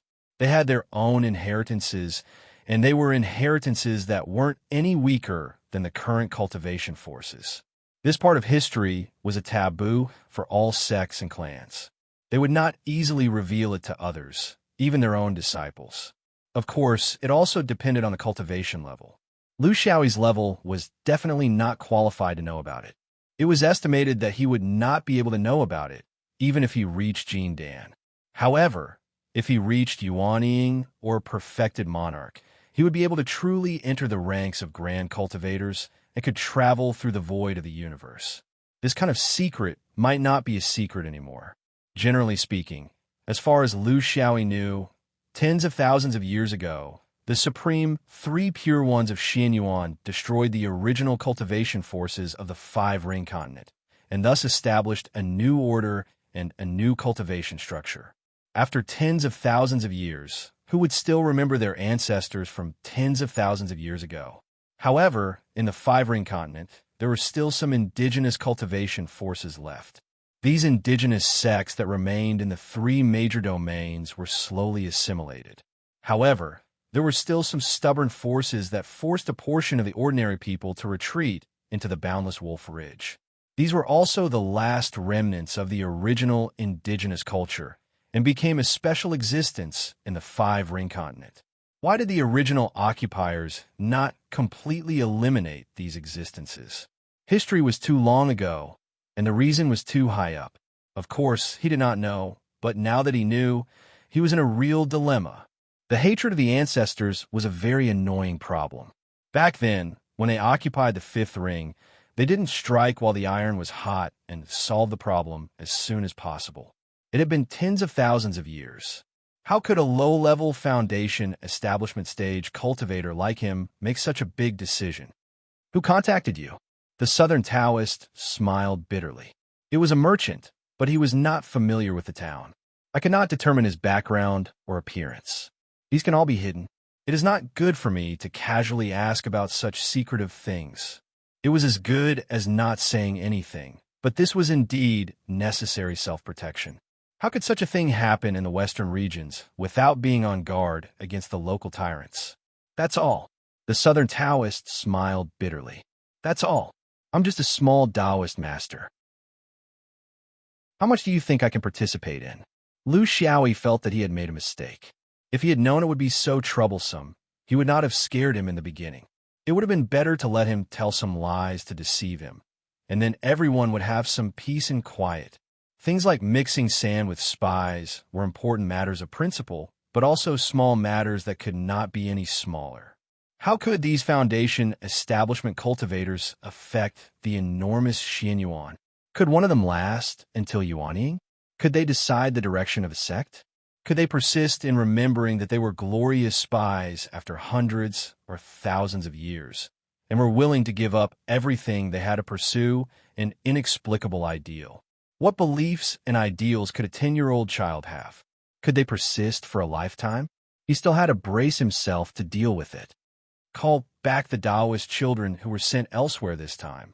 Looking at the Southern Taoist, he said, "Not one less." The Southern Taoist nodded. He would suffer some losses, but compared to the responsibility, these losses were nothing. Then, what about the ones sent to Linxia City? Lu Xiaoyi shook his head. No change. Calling them back is the same as telling them that there's a problem with this group of Taoist children. Do you want Xianyuan to know about this? The Southern Taoist shook his head. Lu Xiaoyi said lightly, "I can't guarantee that I won't inform the sect of this situation. This will depend on the follow-up development of the matter. But I can promise you that if I decide to inform the sect, I will inform you first." The Southern Taoist finally breathed a sigh of relief, but it was only half a breath. He did not know under what circumstances this swordsman would not inform the sect. Shouldn't this kind of situation of rubbing sand into the sect be reported immediately, and these people of unknown origins be found? He did not have any experience in the big sects, and did not know the way big powers consider problems, so he was somewhat baffled. But there was one thing he knew. It was time to pack up and prepare to run. Chapter 274. Lu Xiaoyi left the Rusong Taoist Hall in an irritated mood. He came here to cultivate, to seek immortality, not to be an expert in solving cases. Were these Taoist children dangerous? Perhaps. But he had to wait for 1 or 20 years for them to reach the foundation establishment stage. Another 1 or 200 years for them to reach the Jin dance stage. Another 400 or 500 years for them to reach the Yuanying stage. Perhaps I could say a few words at the dome. A lazy person naturally had a lazy person's way of thinking. For example, there was no need to rush. Take a closer look until you forget. In any case, for a sect as large as Xianyuan, a few suspicious foundation establishment cultivators couldn't even be considered as a foundation. They were just a few grains of sand. He decided to continue with his cultivation as if nothing had happened. Wasn't this just to arouse his curiosity? Sorry, I'm not curious. If you don't put everything in front of me, I'll pretend I don't know anything. Let's see who can't resist. Maybe I can endure until the next candidate to replace me appears, Lu Xiaoyi thought happily. His days returned to normal. He cultivated as usual and practiced his swordsmanship as usual. However, he practiced his swordsmanship far away from the narrowest area of the Wolf Ridge, as if he didn't cause trouble, didn't get involved, and didn't do anything. The only thing that was added was that every now and then he would go to one of the courtyards in the side streets of the town and ask about her well-being, as if he cared about her. Of course, he came as a representative of the cultivation world. He was deeply saddened by the suffering of the common people. While he blamed himself, he also came to express his condolences and see if he could help the innocent victims in their lives. He didn't stay for long and left after an hour. He showed the great patience of a guardian cultivator in the face of the woman's soft and slow voice. The Southern Taoist acted very quickly. Perhaps he also had the idea of making up for his mistakes. 9 days later, other than the Taoist children sent to Linxia City, the other Taoist children were sent back one after another. Among them was Tsin Yosher's niece, Xiaowan. Taoist then informs Lu Xiaoyi at once, and Lu Xiaoyi sends the child back to the side street at once. This is a highlight of the world of cultivation respecting the wishes of mortals. Unfortunately, there is no power of public opinion here. Otherwise, the image of a good cultivator who is devoted to the people and forgets to eat and sleep will spread everywhere. Lu Xiaoyi didn't want to disturb the family reunion too much, so he tactfully left Little Willow Alley early. He hummed a little tune and was about to return to his stone tower when he suddenly turned his head and looked into the darkness of the alley. "What are you trying to do by sneaking behind me?" The Southern Taoist appeared from the darkness with a distressed expression. "Fellow Taoist Yin, what should we do with these Taoist children? They are all children born and raised in Mount Tip Town. If I can't send them out, I won't be able to explain to their families. Why don't you interrogate them first?" Lu Xiaoyi waved his hand. "Why would I interrogate them? Ask them if they wet the bed last night. You could just send them to Linxia City tomorrow. Do you still need to ask me about this? Don't you want to earn good spirit stones?" The Southern Taoist didn't leave. "Fellow Taoist Yin, it's already been 10 days. Have you thought about this matter carefully? Are you going to report to Xin Yuan? If you report it, I'll accept my fate. Who asked me to make a mistake? I'll pack up and run away. If you don't report it, the next batch of Taoist children is about to start school. Given my situation, should I accept them or not? You're always leaving me hanging. It's even more unbearable than holding a sword." Lu Xiaoyi waved his hand. "I don't know whether I'll report it or not, but if I were you, I'd accept them without hesitation. How many spirit stones can you spend on teaching children? They're all treasures from the mortal world. How many do you lack?" The Southern Taoist was also a big-hearted person, or rather, he really had nowhere to go now. If he stayed here and had an official identity, everything would be easy. He could earn spirit stones, buy pills, and look for opportunities. If he ran away in a hurry, everything would be over. Xin Yuan would issue a warrant for his arrest. At least in the western regions, he would have nowhere to go. Therefore, he could only grit his teeth. "All right then, I'll remember fellow Taoist Yan's protection. If you have any errands in the future, I won't refuse. I still have some connections in Mao Jiao Town. If I encounter any strange people or strange things, I'll definitely inform fellow Taoist immediately and strive to make new contributions." Lu Xiaoyi had a headache. "You didn't make any contributions, did you? What new contributions?" This person really didn't know what was good for him. Couldn't he see how much he hated troublesome things? "If there's anything strange, you can hide it yourself. Why tell me?" He couldn't say it out loud. It was all his fault. His flying sword was too realistic that night. People really thought he was a capable messenger sent by Xin Yuan. He had asked for it. He waved his hand impatiently and walked away. The Southern Taoist was thoughtfully looking at the willow alley behind him. This fellow Taoist Yan's hobby was very unique. He didn't know if he could lend a hand in this aspect and give her a hand. In this small mountain town, Lu Xiaoyi was not the only one who was worried. There were many others who were worried. In the willow alley, a graceful figure stood alone by the window, quietly thinking. Xiaowan had already fallen asleep. She would be sent to the Taoist school tomorrow. She was just a child and couldn't participate in the adults' plans. The lights in the house went out. She stood silently like this, as if she would stay like this until dawn. It was already past midnight. The whole Willow Alley and the whole Mount Jiao Town were silent in the dark night. Only the barking of dogs could be heard occasionally. A black shadow silently sneaked in from the courtyard wall. It was covered with a cloth. At first glance, it looked like a black leopard cat. It was very distinctive when it walked. He didn't enter the house. He just stopped outside the window and whispered with his divine sense, "How is it? The message has been delivered, and the Taoist apprentices have chased after him. Why don't I see any movement from this Xuan Yuan's guardian? Is it because he doesn't understand? Or is there another big plan?" The voice came from the window. "I don't know. My identity now is a widowed half-baked chi cultivator. It's not good to talk about cultivation with him. I can only deal with it with family affairs. You're anxious, but I'm more anxious. I've been making up this story for several days. If I come again, I don't know what else I can make up to make him believe that I'm a normal, ordinary person. I'm so worried. I heard from the Taoist school that the Taoist apprentices who went to Linxia City didn't come back. What kind of attitude is this? As long as those apprentices are investigated, they will immediately find out the problem. Then Xin Yuan will take action. But now, this guardian is using his own sect's big matter to smooth things over." The black shadow said discontentedly. The voice came from the window. "Let's wait a little longer. Maybe he has other arrangements? Maybe he's just being cautious. Such a young Xin Yuan disciple was sent here. There must be something special about him. Let's wait a little longer and see. Chapter 275. The Black Shadow said a few more words, but it wasn't good for him to stay for long.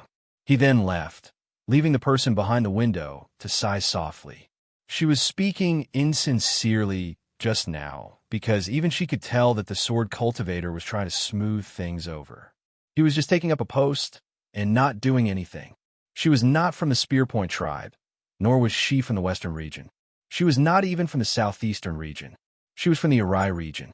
If she had to be defined by a region, she would be a native of the Wolf Ridge. She was from the Sirius tribe before the Great Change in the Fifth Ring region tens of thousands of years ago. In fact, all the mortals in the Fifth Ring region were from the Sirius tribe.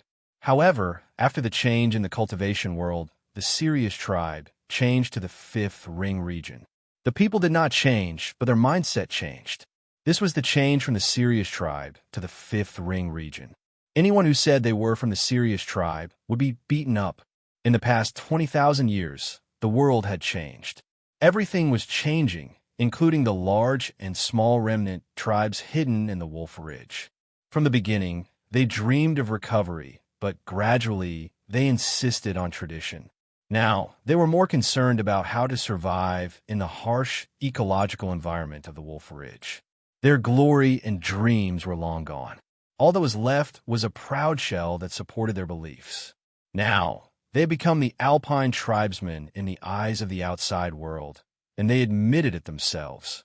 Over time, their bodies had slowly adapted to the environment of the highlands. They were not used to the fertile plains. This was the change of species. They also inherited the knowledge of cultivation. In the past, the Celestial Wolf sect was not weaker than the current cultivation world. Although most of the great inheritance had been destroyed, even a small part that was not so top was enough for them to continue their cultivation. The problem for the Alpine tribe was that they could not form a large tribe in the Wolf Ridge. The harsh terrain meant that each mountain could only support a fixed number of people. This was the tragedy of not having a plain. Up until now, the high mountain tribesmen had been scattered throughout the Wolf Ridge mountain range for tens of millions of miles. Each of them had their own way of life, and the most they could do was interact with other high mountain tribesmen around them. She grew up in such a small tribe. Unlike the other high mountain tribes, their territory included this trade route that allowed low-level human cultivators to pass through. From the perspective of humans, such a trade route meant wealth, but from the perspective of the high mountain tribesmen, such a narrow trade route only meant that their tribe was mediocre in terms of strength. They also had their own cultivation system, but as time passed, the number of high-level cultivators dwindled, and the inheritance became more and more difficult. The terrain was naturally dangerous, and the surrounding forces intentionally or unintentionally suppressed them, making it harder and harder for the people of the high mountain tribe to survive. Perhaps ordinary people of the high mountain tribe could live their lives without goals, but for the cultivators among them, if they continued to live behind closed doors like this, sooner or later, the high mountain tribe would become a true native remnant, losing their own cultivation culture. After a difficult decision, they began to seek change, to change the tribe's self-sufficiency and seclusion strategy of not contacting the outside world. They were ready to go out. Of course, not the entire tribe would go out. Most of the ordinary people in the tribe had long been familiar with their current way of life, and they would never be able to go out. The ones who went out were the cultivators. Only by contacting the outside world, communicating with the outside world, and absorbing nutrient from the outside world could they strengthen themselves, or at least they would not lose their roots. When these cultivators who went out grew up, they would have the opportunity to return to their mother's tribe. This was the right choice. Not every high mountain tribe member would make such a choice. They were forced to do so by their living conditions, so they had no choice but to change. How could they go out? Obviously, it was not possible for the cultivators who had already built their foundation. Their fixed thinking and the special characteristics of the high mountain tribe made it difficult for them to integrate into the mainstream cultivation world. Only the children, or to be more precise, the children of the mountains who had already sensed the chi and gained sentience, would leave half of the celestial wolf orthodoxy for themselves, and the other half would be sent out so that they could come in contact with the more advanced and more comprehensive education of the basic cultivation system from the outside world. That was how the Southern Taoists' strange Taoist children came about. The problem was that this change was not made by them alone. It was difficult for a remnant tribe that had existed for tens of thousands of years to make such a big and fundamental change. It required the intervention of external forces. Those who intervened were the itinerant cultivators and merchants who passed through the Wolf Ridge. They were used to this trade route and inevitably had some contact with the high mountain tribe. During the contact, the unconstrained ideas of the merchants began to influence them, especially the cultivators among the tribe. More than 10 years ago, a merchant proposed this to them. He could help them get out of the Wolf Ridge. They only needed to provide qualified Taoist children, and the rest of the negotiation with the spearhead formation would be done by the merchants. They did not charge any fees, and it was all for the sake of their friendship with the High Mountain tribe. The High Mountain tribe, who rarely had contact with the outside world, could not resist this temptation. No matter how they thought about it, they had nothing to lose. This was the beginning of the Southern Taoist children's side income. However, there was no such thing as a free lunch in this world, especially in the world of self-cultivation. The High Mountain tribe cultivators had a certain understanding of the outside world, and they soon found that their Taoist children were sent to only one sect, Xianyuan Sword Sect. It was not that it was bad to send them to Xianyuan. Xianyuan Sword Sect was the king of the western regions and also the leader of the Five Rings. However, this did not mean that there were no other sects in the world of self-cultivation except for Xianyuan. They sent their children out so that they could be exposed to more orthodoxies and a wider range of knowledge, not to hang themselves on a sword. What was worse was that a few years after the Taoist children were safely sent out, they found that the merchants had mixed in other Taoist children with the High Mountain tribe. Each time, there were only 2 or 3 Taoist children, and they were also sent to Xianyuan Sword Sect's Taoist palace.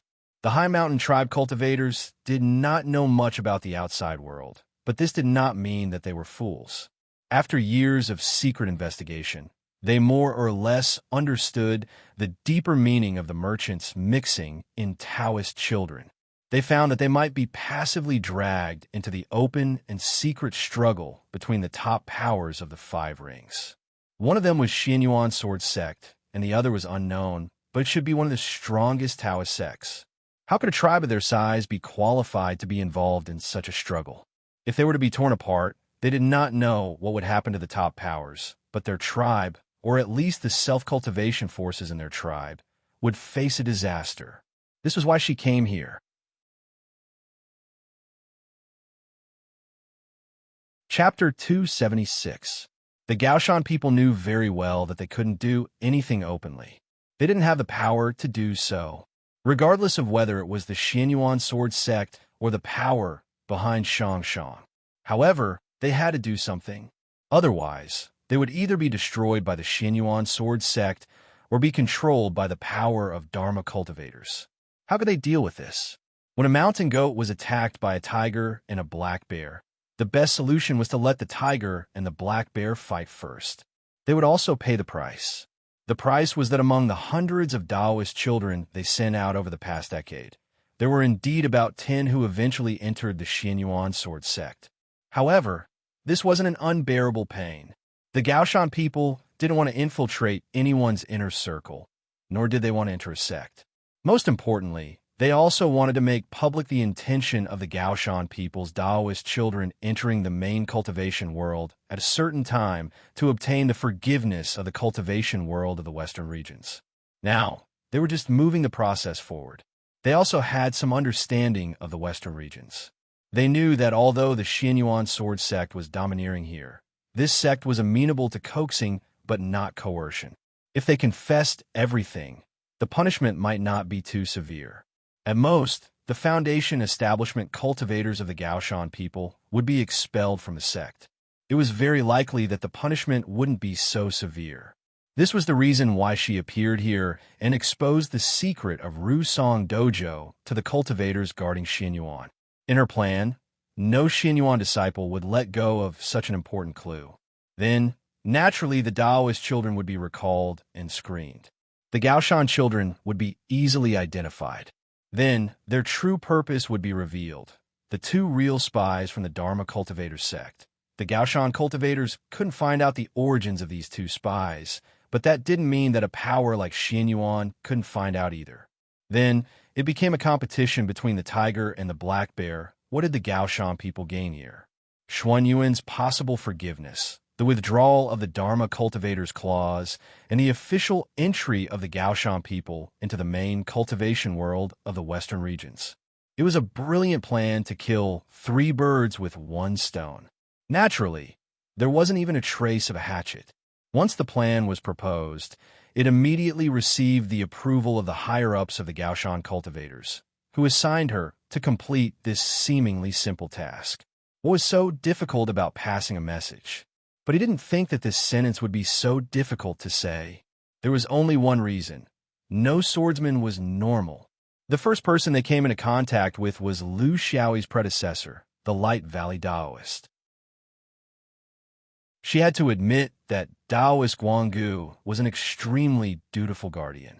Although the Taoist child hadn't been sent off, he had already begun the preliminary investigation. Then he disappeared. No one knew what he had found. But in the eyes of the Gaoshan people, anyone who dared to attack the Xianyuan sword school in the western region couldn't be a small force or an accident. Thinking about the merchant's background, everything was on the verge of being revealed. But the cigarette but Taoist who came next had a completely different style. He was dawdling and careless. He had already revealed the information so clearly, but this person was completely unable to grasp the main point. Or rather, he didn't want to catch them at all.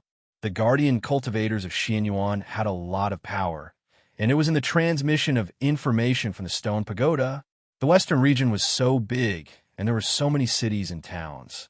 Every day, the information gathered from all over the western region was as numerous as the stars in the sky. It was difficult to distinguish between the truth and the lies, and it was impossible to screen them one by one. It was very difficult to appear on the desk of a true guardian cultivator, unless you directly passed the information to the high-level cultivators of Xianyuan. But were the high-level cultivators of Xianyuan that easy to approach? If they weren't careful, they would be the first to throw themselves in. The guardian cultivators were the best choice. They were the eyes, ears, and brains of Xianyuan everywhere. They were responsible for summarizing all kinds of local information, distinguishing between the truth and the lies, and sorting out the priorities. Then, they would pass the information back to the dome through the stone pagoda's formation.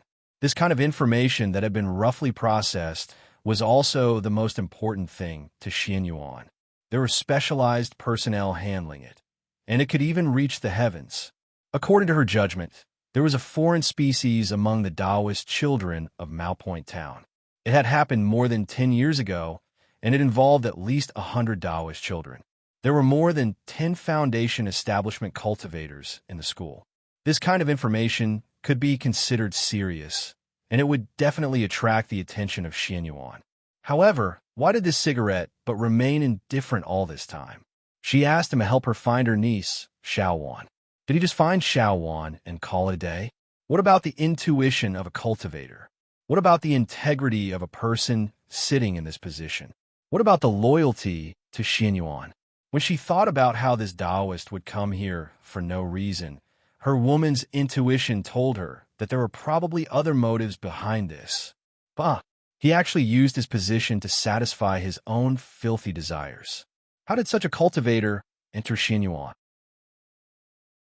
Xianyuan had a reputation of abhorring evil as if it were an enemy. They didn't rub sand in their eyes, and they were bright and iron-blooded. How could she not see this at all? The first guardian was impetuous and rash, and his skills were sloppy. The second guardian was sloppy and absent-minded. How did such a school dominate the 5 rings for tens of thousands of years? There was nothing she could do. She could only wait. Looking at the changes after that, maybe it was just this guy's personality that was a bit slow. Maybe he actually had a plan. She couldn't possibly throw herself in for the sake of the clan's affairs, right? In Mao Jiao Town, There was not only one person who was worried. In an ordinary courtyard, a Taoist raised his head and looked at the moon, feeling somewhat depressed. He came from a famous school with a Dharma lineage in the 5 rings, the kind that could be compared to Xianyuan.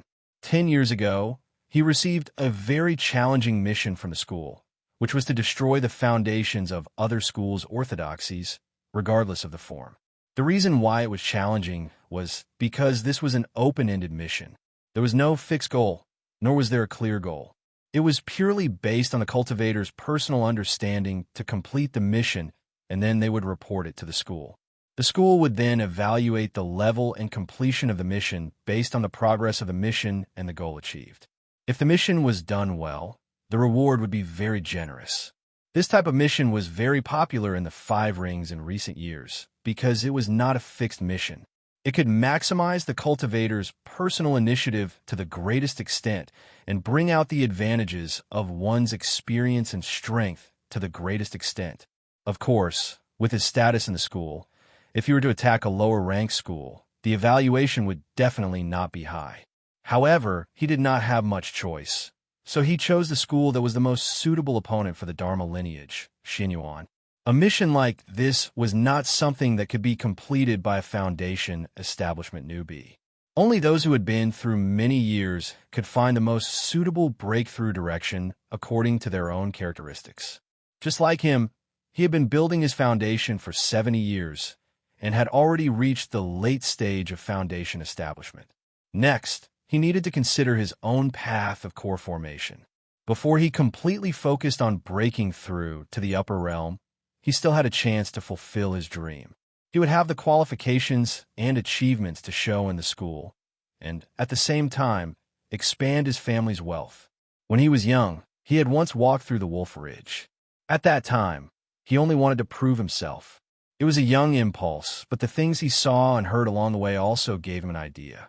Now, it was time for him to prove his idea. Chapter 277. This was the reason why he came here, to encourage the High Mountain tribe to leave the mountain. This was a plan that he had conceived for decades. Even he himself was amazed by the ingenuity of it. The execution of the plan had been unusually smooth in the past 10 years.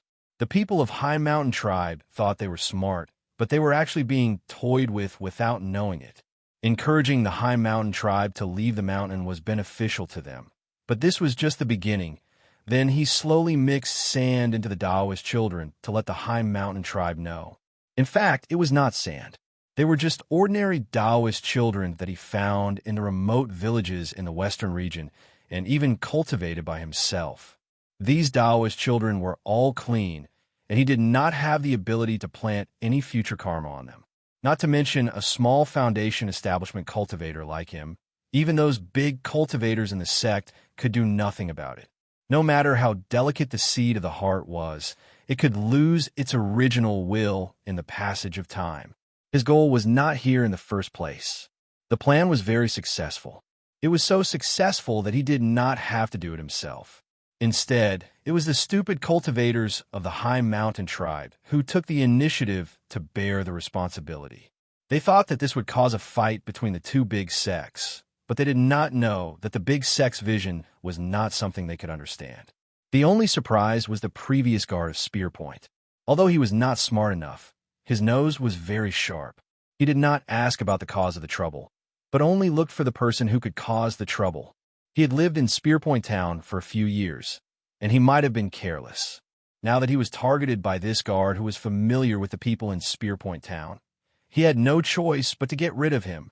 Xianyuan swordsman was indeed very powerful, but that referred to the internal sword, not the external sword.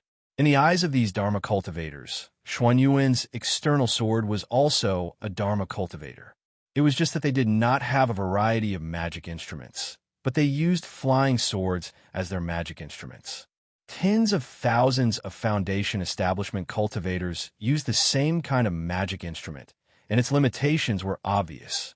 It lacked variety, no novelty, and the tactics were monotonous.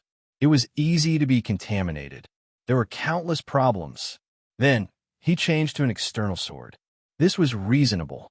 It was impossible for there to be an internal sword in such a place. Otherwise, the western region was so big that it was not enough to be divided by hundreds of internal swords. The newcomers were not familiar with Mao Jiao Town, so naturally they would not notice him quickly. Wei finished his task and left. Who would know that he had been here? It was perfect, so smooth that he didn't even dare to imagine it. It was only when the plan began that it inexplicably stopped. To his surprise, he discovered that this new cultivator guarding Xianyuan was actually a freeloader who didn't do anything. He had the time to cultivate, the time to go to the night market, and the time to hook up with women in the mountains, but he didn't have the time to seriously investigate the origin of the Taoist child. He didn't even bother to summon those who were sent to Underwood City. He didn't even bother to ask those who were summoned back from other places. He just continued to send them to Underwood City. Wasn't this guardian a little too careless? And there was no way to rush him. This kind of thing could only be discovered by himself. That would be the most convincing. Everything was going smoothly, but why was it that every time he met a swordsman, there would always be trouble? You can never wake up a person who is pretending to be asleep. In the months that followed, countless people and events tried to wake him up through various channels. The southern priest ran over mysteriously. I saw the person who sent the Taoist child to me. Lu Xiaoyi rolled his eyes. Did you see him yesterday or just now? The southern priest said, last night. At Lu Xiaoyi waved his hand. I saw him yesterday. Where do you want me to go after him now? Fellow Taoist, Nan. Next time you don't have to say such things. Why don't you help me capture him? The southern priest was speechless. A merchant who was stationed in Mao Jiao Town approached the stone tower. Fellow Taoist Yen, I want to report this. A few months ago, when I was crossing the Wolf Ridge, I happened to see a cultivator flying with a child. I suspect that someone is engaging in the business of buying and selling Taoist children. Lu Xiaoyi said, a few months ago? Then what have you been doing for the past few months? Could it be that you can go back in time and let us investigate this matter a few months ago? How can you be so sure that the child is a Taoist child? What if it's his son? He has two. What if it's two sons? Or a son and a nephew? The mayor of Mao Jiao Town panted as he climbed up the hill. Immortal Master, recently, my subordinates found out that some of the Taoist children sent away by Rusong Taoist School did not match their household registration. I think that someone is impersonating them. Lu Xiaoyi said, household registration is a big matter among the people. Xianyuan has already ordered that if anyone dares to hide, impersonate, or make false reports, the position of the local registrar will be immediately removed and replaced. Why don't we go through all the household registration for the past 10 years? The mayor's forehead was sweating. This could be because the registrar is not careful. I will go back and check again. Taoist Ming Quan was the head of the roaming dragon temple. Ever since this Xianyuan guardian Taoist came, other than the second day, when he came to pay his respects, he didn't have any contact with him. On this day, he brought a Taoist child to the front of the stone pagoda. He didn't see that sword cultivator, but he saw a newly written couplet pasted on the stone pagoda. The first line, the speaker has a heart. The second line, the listener has no intention. The horizontal line, it's rare to be confused. He looked at the couplet for a long time, sighed, and turned to leave. The Taoist child behind him stumbled to catch up, puzzled. Master, we haven't seen him yet. Why are you leaving? Ming Quan smiled bitterly. He doesn't want to hear it. For people like us who are entrusted by others, why do we have to look for trouble? Lu Xiaoyi was getting happier and happier. If he shared his happiness with the people around him, everyone would be happy together. If he shared his pain with others, everyone would suffer together. When he passed his depression to others, he would feel very happy when he saw other people's depression. Happiness was the source of inspiration. Although he was talented in swordsmanship, he had not created his own swordsmanship so far. This did not conform to his own definition of himself. In theory, the most talented foundation establishment cultivators would be able to find something unique to themselves in the later stages of the foundation establishment stage. It might not form a system, but it would be unique in certain aspects. The progress of the cultivation world was also developed through this kind of continuous exploration. Lu Xiaoyi believed that he was different because he was an old soul that had drifted for countless years. Because he had a previous life, other than not remembering who he was, he had memories of everything else. Why couldn't he dig out some of his own things? The principle came from the lever principle of his previous life. He wanted to solve the weakness of his flying sword's lack of power. This was a kind of obsessive-compulsive disorder. In fact, among the swordsmen of the same level, his flying sword had the support of the sword spirit. The power of his flying sword had already surpassed the majority of his peers in the same level. He was also far more flexible in controlling it. However, he was not satisfied. He wanted to obtain the ability to make the final decision because he was a lazy person. He did not like endless battles that dragged on and on. Chapter 278. How could the principle of leverage be used in swordsmanship? This was a question that required a lot of skill. The flying sword flew through the air and started attacking when it met the enemy. How could it achieve a balance in each attack, bearing up and turning down? The most important thing was to find a point, a fulcrum. In the current system of swordsmanship, it was all about balancing the fulcrum. This could achieve the balance and effectiveness of each attack of the flying sword. The first attack carried 1,000 pounds of force. The second attack was still 1,000 pounds, and the third attack was also 1,000 pounds. The advantage of this was not only that the attack could be sustained, but more importantly, after one attack, the flying sword could turn around more quickly to start the next attack. It was easier to control, and not like endless waves that needed to be adjusted. The flying sword couldn't find a fulcrum, so his idea was to find one within the flying sword. The prerequisite was that the two sword spirits needed to understand the principle of leverage. He already had a preliminary idea about this, and made adjustments to the sword formation. But in the implementation, he found that he had to first teach the two sword spirits the most basic physics principles. This was too difficult. To learn physics, he had to first teach mathematics. Fortunately, the future days were very long. Even if they were two pieces of wood, he had to clamp them out of the hole. As for the birth of hidden fragrances spirit, he had already basically met the requirements. He only lacked one head. Based on a cultivator's intuition, he knew that this wasn't something that could be forced. He couldn't go on a killing spree just because he was short of one head. This was a cultivator's self-discipline, and also a human self-discipline. Otherwise, once he opened his mouth, he would fall into the devil's path, and there would be no cure. Thinking back carefully, the opponents who gave birth to sword spirits in the first two times were actually stronger than him. Whether it was Chao Wendao or Yin Yun, it was the same. He didn't know the specific reason behind this, and could only try while exploring. There were too many things he didn't know, including why he could give birth to sword spirits when he killed the enemy, and the other swordsmen couldn't do it. What secret was hidden in the end? He didn't know how much blood would be stained on other people's hands in the process of growing up, but in his process of growing up, blood had always accompanied him. This was somewhat inconceivable for a person who fainted from blood. The crux of the matter was that his understanding of combat had never included the concept of sparring. This concept had been running through his entire cultivation process. After coming out for a long time, he seemed to have adapted to such a pace of cultivation. Although the spiritual vigor here was not as abundant as on the dome, the atmosphere was not as crisscrossed with sword chi, there was no Dharma assembly to listen to, and there was no Boa Tower to read. But every time he looked down from the stone pagoda, he had a different feeling. This was his spear point town, even if he was a little unwilling. Just like that, another 3 months passed. When Lu Xiaoyi was about to forget the story, everyone else was about to go crazy.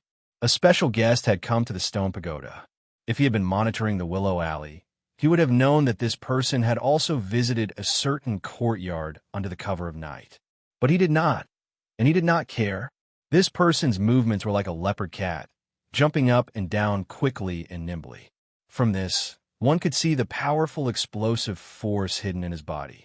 From a combat perspective, this must be a foundation establishment cultivator who was very good at close combat. There were countless 5-ring orthodoxies, so it was not surprising that some of them had the characteristics of monsters. But this person was very polite.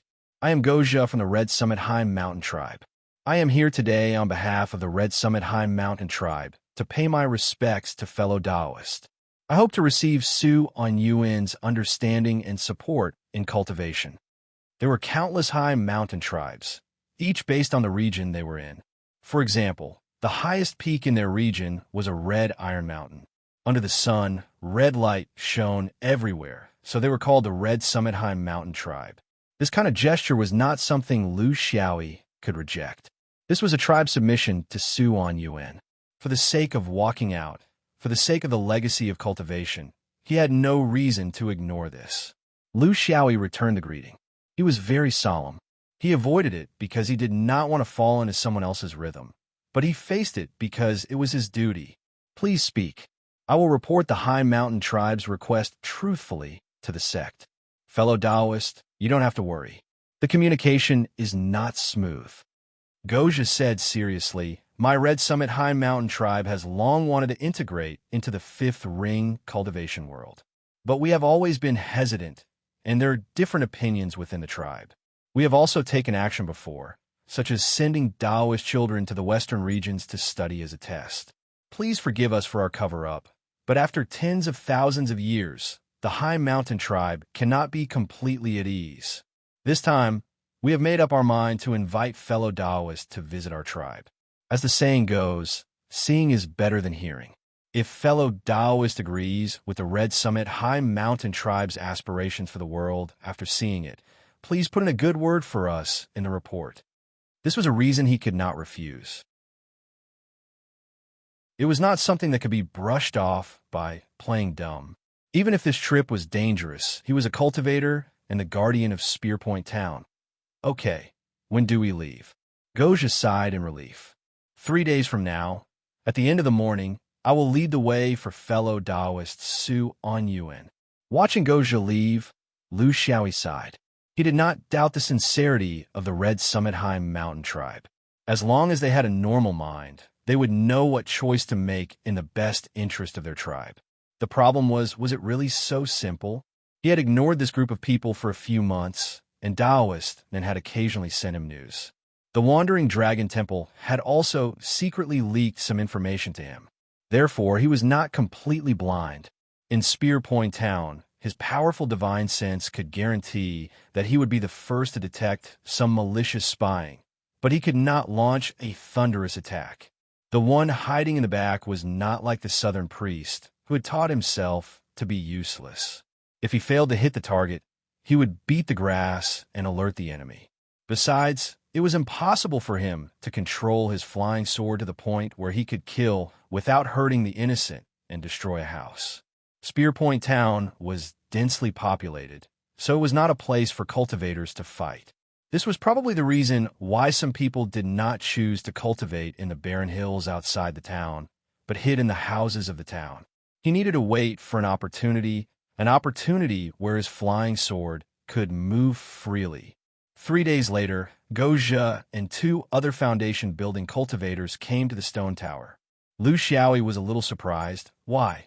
Are these 2 also from the Red Summit High Mountain Tribe? Goja was a little embarrassed. No, these 2 are merchants who live in Mao, Jian Town. They know that I'm going to invite some distinguished guests back to the tribe, so they want to go with me to collect some goods. You know, some of our high mountain tribe's mineral resources are also very precious. But this is just a side matter. If you don't want to, you cannot let them come with you. They are here today to ask for your permission. Lu Xiaoyi looked at the 2 merchants. One of them was an old acquaintance, Taoist Ming Si Yuan. The hot-tempered man who carried goods across the mountains was looking at him expectantly. So he smiled. It is better to have fun together than alone. Since we are all from Spearpoint Town, why can't we go together? It will relieve the loneliness of the journey, which is exactly what I want. Everyone introduced themselves. The other merchant said that he had been doing business in Spearpoint Town for more than 20 years, so he was a real old man. Under Goja's lead, everyone soared into the sky and flew towards the east. Along the way, everyone was using Dharma evasion. For others, this was normal, But for a swordsman to use Dharma evasion instead of sword kinesis was very strange. There were only two reasons for this situation. Not good at sword kinesis. Was there a swordsman who was not good at sword kinesis? Then there was only one reason, which was to hide, a ridiculous hiding. Was it necessary for a swordsman to hide his sword kinesis?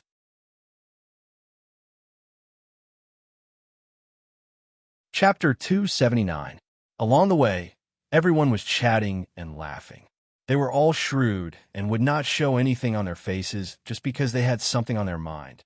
All kinds of local customs and strange stories came out of their mouths, and the atmosphere was very harmonious. The mountain gradually became taller and taller. Under Goja's lead, they could always find the lower peaks to go around and not force themselves to go up in a straight line. There were different levels of cultivation and escape techniques, but they were all foundation establishment cultivators, and there was a limit to how high they could fly. What surprised the other three was that the swordsman was able to keep up with everyone's speed, even without using his sword. This disciple of a large sect was indeed different. Even though his cultivation was the lowest among the three, his escape technique was really impressive. After going around in circles for 2 days, they were only about 2,000 miles into the depths of Wolf's Ridge. After going around several maze-like peaks, a relatively flat plateau appeared in front of them. Wooden houses were scattered all over the place and were built according to the terrain. This was the gathering place of the red-top Alpine tribe, Star Luopan. The Alpine tribe was not a nomadic tribe. They had their own place to settle down, and the mountains were not grasslands. They could not migrate along with the water and grass. Their main source of food was the endless variety of beasts in Wolf's Ridge. Here, grain and wheat were considered high-end food, and not everyone could afford to eat them. They would only eat them occasionally or entertain guests. Of course, Lu Xiaoyi also doubted if they had any guests here. They lived in the mountains and did not live in seclusion. Without the power of a group, a single person could not survive in Wolf's Ridge, especially those ordinary people. So even though this place was hidden, there was no secret to speak of. It might be troublesome for foundation establishment cultivators to find it, but for Jindan or Yuanian cultivators, it was a matter of using their divine sense to scan the area. So to the large sects, they had no resistance. The Alpine tribe cultivators here were mostly foundation establishment cultivators. At the very least, Lu Xiaoyi did not find any Jindan cultivators. This could be a concealment or a cruel reality. Lu Xiaoyi was introduced to the clan leader of the Alpine tribe, as well as other Alpine cultivators of all ages. The two merchants, on the other hand, went to pick their own goods. In this kind of situation, Lu Xiaoyi didn't have much to do. He just needed to put on a pair of ears and listen. His biggest role was to be a mouthpiece. The decisive answer shouldn't be made by him. At the very least, it should be about ascending to the palace, or even about the sword aura soaring to the heavens tower. What disappointed him was that although the higher-ups of the Red Summit High Mountain tribe were very sincere, their stance on the matter of the Taoist children was still the same as before.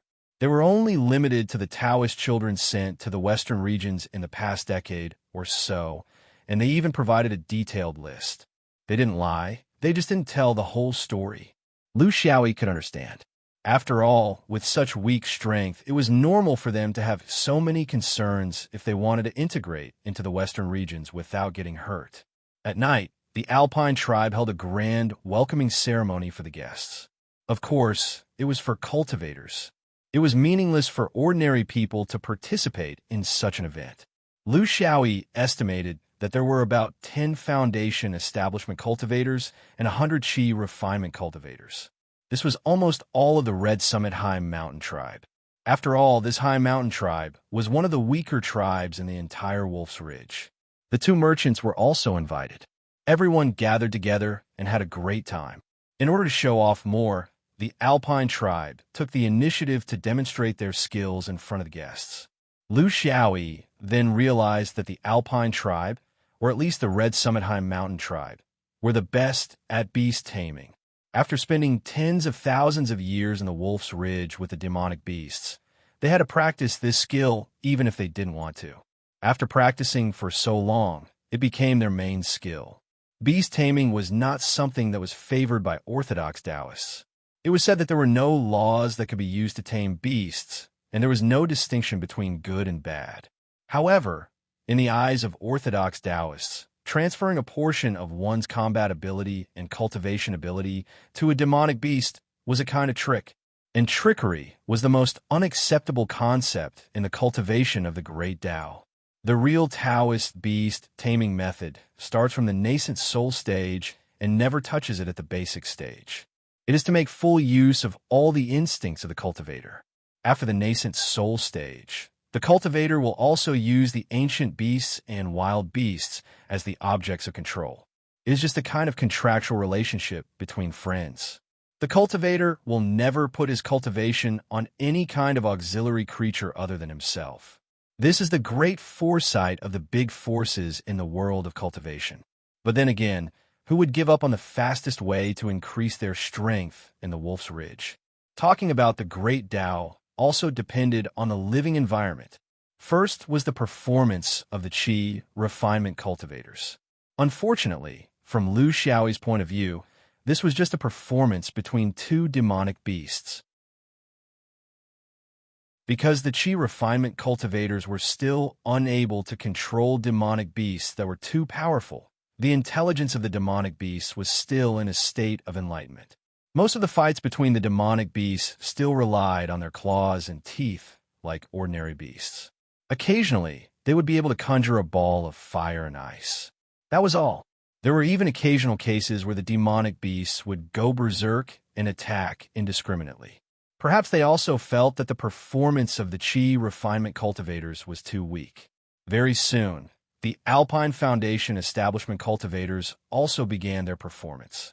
Their techniques were much better, and their cooperation with the demonic beasts was also very unique. They really had the ability to fight. Although they were far from outstanding, but in the cultivation world of the West regions, they were at least below average. This was the polishing of time. Some orthodoxies were sharper under the polishing of time, while others were sharpened to the point that their blades were gone. The once great celestial wolf orthodoxy could not be seen in the current Red Summit High Mountain tribe. Of course, this could also be because the ancestors of the Red Summit High Mountain tribe were not the top inheritances of the time. Liu Xiaoyi, on the other hand, was watching with great interest. This kind of cooperation between humans and demonic beasts was very practical in battle. It seemed that although the Gaoshan tribe did not have anything special in terms of Taoism, they paid particular attention to practical combat. This was also a choice forced by their living environment. It was very useful. During the banquet, Goja walked over with a little white tiger. Fellow Taoist Yin, please take a look. This is the top demonic beast near the Red Summit, the winged tiger. Although it is small, it was born with spiritual intelligence. In the entire Wolf's Ridge demonic beast pedigree, it can be considered a top existence. What's so precious about it is that even us foundation establishment cultivators may not be able to get our hands on it. Today, I give it to fellow Taoist Yin. I hope that our two clans will always be on good terms, help each other, and be good neighbors. Liu Xiaoyi led the white tiger over. It was very cute. There were two small meat bumps on its back, presumably where it would grow its wings in the future. No matter how mighty a feline would become in the future, it could still soften people's hearts when it was young. I can't accept this gift. Liu Xiaoyi rejected it directly. First of all, the future of our two clans cannot be decided by me. My small shoulders can't carry a sect and a clan. Second of all, how many people in the Xianyuan sword sect have you seen who play with beasts? I am a soft-hearted person who can't bear to see cute things. If I like them, I can't bear to part with them. If I can't bear to part with them, I will lose the big picture for the small. So, in fact, these are not the main reasons for his rejection. The main reason was that he was unwilling to imprison a living creature in a spiritual beast bag forever. This was a blasphemy to freedom. He couldn't change others, but at least he could protect himself. Seeing that the atmosphere was a little awkward and that everyone was looking at him, the protagonist, he straightened his back. The masters have performed a lot to show their hospitality to their guests. As guests, we should naturally reciprocate. As the saying goes, give a peach and return a plum. Next, I will invite a fellow Taoist to come out and demonstrate to everyone the mysteries of the fifth ring cultivation world. Looking around, there weren't many candidates.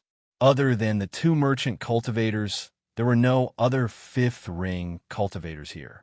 He smiled at Ming Si Yuan and said, "Familiarity is better than strangers. There are only a few of us here.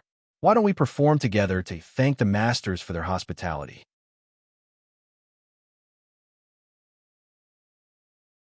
Chapter 280. Lu Xiaoyi's interruption immediately covered up the awkwardness of rejecting the host's goodwill. Rejecting the host's gift in front of everyone was something that only the sword lunatic, Xin Yuan swordsman, would do. Other people with a bit of worldly wisdom would find a private occasion to reject the host's gift. Therefore, his behavior was very unpopular. However, for the sake of the big picture, and because he was the specially invited main character, even if he was angry, he couldn't do anything about it. Fortunately, although this person was rude in rejecting the gift, he was quite perceptive in other aspects. In a cultivator's gathering, acting was the most important thing, and they could exchange what they needed. They couldn't just sit there and watch the show with a clear conscience. However, the three cultivators present had special statuses.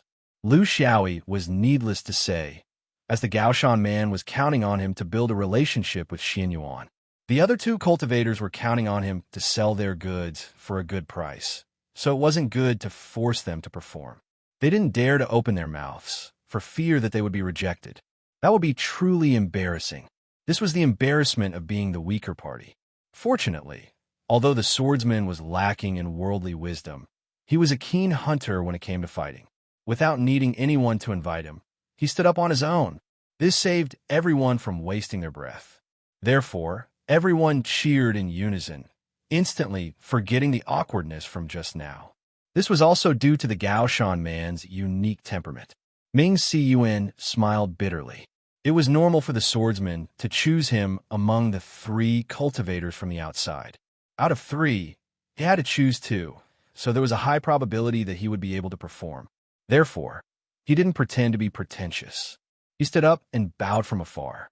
Xuan Yuan's sword is sharp, and he is famous for his 5 rings. I hope, fellow Taoist, Yan will be merciful and not break my old bones. Lu Xiaoyi laughed and raised his hand to return the greeting. Fellow Taoist Ming's skills are profound, and your cultivation experience is much higher than mine. Why bother to make fun of a foundation establishment junior like me? The two of them flew into the air at the same time, about 200 feet away from each other. This was the standard distance for a foundation establishment cultivator. However, if one were to consider their cultivation and the time it took to build their foundation, Lu Xiaoyi would be at a disadvantage. This was because if it were a normal swordsman, he would only be able to control his flying sword for a distance of about 350 feet. From this point alone, it could be seen that Taoist Ming Si Yuan was very experienced in dealing with swordsmen. This was definitely not his first time. Even when he was performing a demonstration, he put himself just outside the safe distance. Lu Xiaoyi used the star escape technique, while Ming Si Yuan used the wind escape technique. Both of them walked the path of elegance and ease. Just this simple leap into the air caused the alpine cultivators below to gasp in admiration. They also had speed, but they were far from being able to lift heavy weights as easily as the two in the air. The world of cultivation was so big that if one didn't explore it, one would be a frog at the bottom of a well. The swordsmen hadn't used the sword they were best at, and the Dharma cultivator was no more than an ordinary businessman.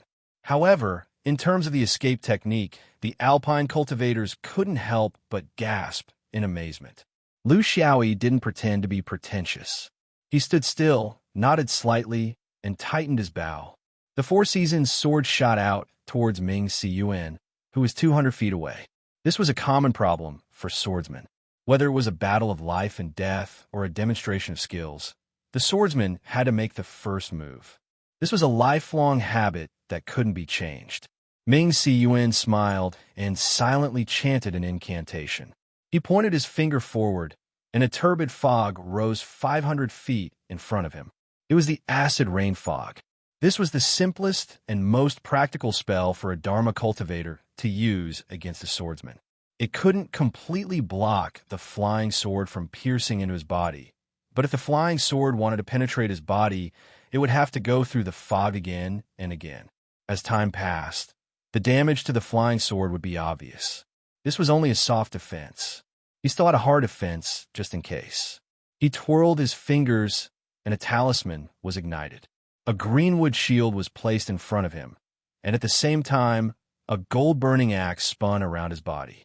It was a combination of attack and defense. He saw through it very clearly. Once this sword cultivator's flying sword came out, whether it was its speed or power, it was at an ordinary level. It was not a threat to him. If he wanted to pretend to be a gentleman, he could even not make a move. He could calmly wait for the flying sword to lose its momentum a few dozen feet away from him without changing his expression. But since it was a Dharma demonstration, he had to show something to the cultivators on the mountain below. That was why he had the acid rain fog, the greenwood shield, and the gold-burning axe circling around his body. It wasn't really for defense, but for show. Of course, it could also be a precaution. He was a cautious person. The flying sword's momentum paused slightly before it entered the acid fog. This was within Ming Cun's expectations.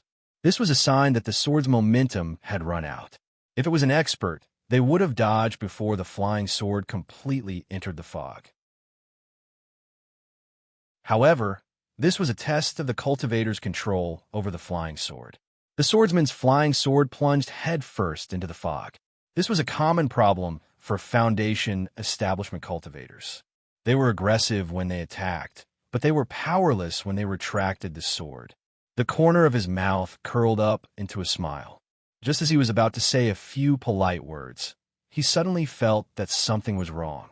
The flying sword slowed down slightly before it suddenly accelerated in the acid fog. In the next moment, it had already appeared in front of him. His greenwood shield didn't even have enough time to defend himself. He could only rely on his gold-burning axe to block the attack. A loud clang was heard, and the Dharma artifact that was connected to his mind trembled. This wasn't a Dharma artifact. This was a premeditated murder. Ming Cun didn't have time to ask any more questions. The flying sword's control was abnormally nimble. With a slight turn, it changed direction and slashed down from behind as fast as lightning. Ming Cun was experienced. He immediately realized that his greenwood shield, which was several dozen feet away, wouldn't be able to return in time. The gold-burning axe was obviously at a disadvantage in the collision between the Dharma artifact and the flying sword. Fortunately, the power of the swordsman's flying sword was completely incompatible with his low cultivation level. Fortunately, although the gold-burning axe seemed to be able to attack and defend, it didn't have an advantage in either aspect. This was the specialty of a jack of all trades. Every time the Dharma artifact clashed with the Dharma artifact would vibrate more violently and be repelled further away. This meant that after a few exchanges, even his gold-burning axe wouldn't be able to provide an effective defense. He had already realized that the swordsman's position in Xianyuan wasn't simple at all. He also realized that the Dharma artifact's indifference for the past few months was just a facade. He also realized that the swordsman's invitation this time was an invitation to death. The swordsman knew everything. He was here specifically to deal with him. At this moment of life and death, there was no need to consider anything else. How to survive and how to kill this person was just like what happened in Slaughterlight Valley. He channeled his magic power, and his dantian quickly stirred. The secret technique that he had been maintaining for a long time started to fade away. At the same time, he twisted his hand, and another precious talisman was opened. A golden bird spread its wings and flew up. Talismans were divided into 3 grades. The most common grade was the talisman that covered all basic Foundation establishment spells. It was also something that most Foundation establishment cultivators usually carried. Usually, they would win by quantity. The next grade was the Forbidden Talisman. It included large-scale spells and some high-end defensive talismans. Ming Cun's greenwood shield could also be considered as part of this category. The highest grade of talisman was the spirit-controlling talisman. It was known as the treasure talisman. The treasure talisman had the souls of living creatures sealed within it. It often had special effects. This was something that Foundation establishment cultivators couldn't create. Usually, it was specially created by Master Jean Dan and given to his disciples. Small sects wouldn't even have the chance to see it, let alone loose cultivators. The talisman that Ming Cun was using right now was one such treasure talisman. From this, it could be seen that his identity as a loose cultivator was not necessarily real.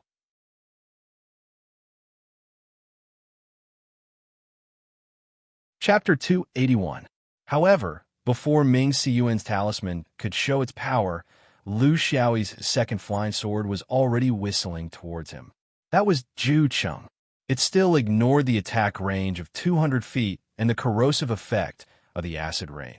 Fortunately, Ming Cun had already released his golden sparrow. The sparrow's head pecked at the tip of the sword. The Zhu Cheng flying sword swung out, and the sparrow's body flickered. Ming Cun was shocked. He had already realized that he was already on the brink of death. He could no longer hold back. He only had one talisman, and it was given to him by his master. Where could he find a second one? In the blink of an eye, he could vaguely see that the swordsman was already within 350 feet of him. This was already within the attack range of his mystic instrument. He knew that blindly defending himself would be suicidal. He could only fight back with all his might and distract his opponent so that he could catch a breather. His dantian bulged again, and he spat out a cloud-patterned pearl from his mouth. It looked light, but it had the strength to carry a mountain. It flew straight towards the swordsman. This was his natal mystic instrument. To a spell cultivator, especially a disciple of a large sect like him, he did not lack mystic instruments. He had 7 or 8 of them on him. However, mystic instruments did not rely on quantity to win. Every mystic instrument needed the support of mana and soul to be used. If you threw out too many, the power of each mystic instrument would decrease, and the loss would outweigh the gain. It would be better for him to use the small axe that he was most proficient in both offense and defense, and his natal cloud pattern bead to maximize the efficiency of his attacks. At this moment, he still did not remove the acid mist. This was because he firmly believed that as long as he waited, the effects of the acid mist would become more and more obvious. While they were fighting intensely above, the people of the high mountain tribe below were watching with their mouths agape. Initially, when the flying sword flew out of the box, spells bloomed like fireworks. Some of the cultivators below were in high spirits as they watched. They felt that this foreign cultivator knew how to chant incantations. Now that they were fighting, the power of the two systems was displayed vividly. However, after a few short breaths, even the slowest person could see that something was wrong. This was no longer a technique demonstration. The matter was obvious. The spiritual vigor fluctuations caused by the collision of the flying swords and magical artifacts beside the spell cultivator were like an avalanche on a snowy peak.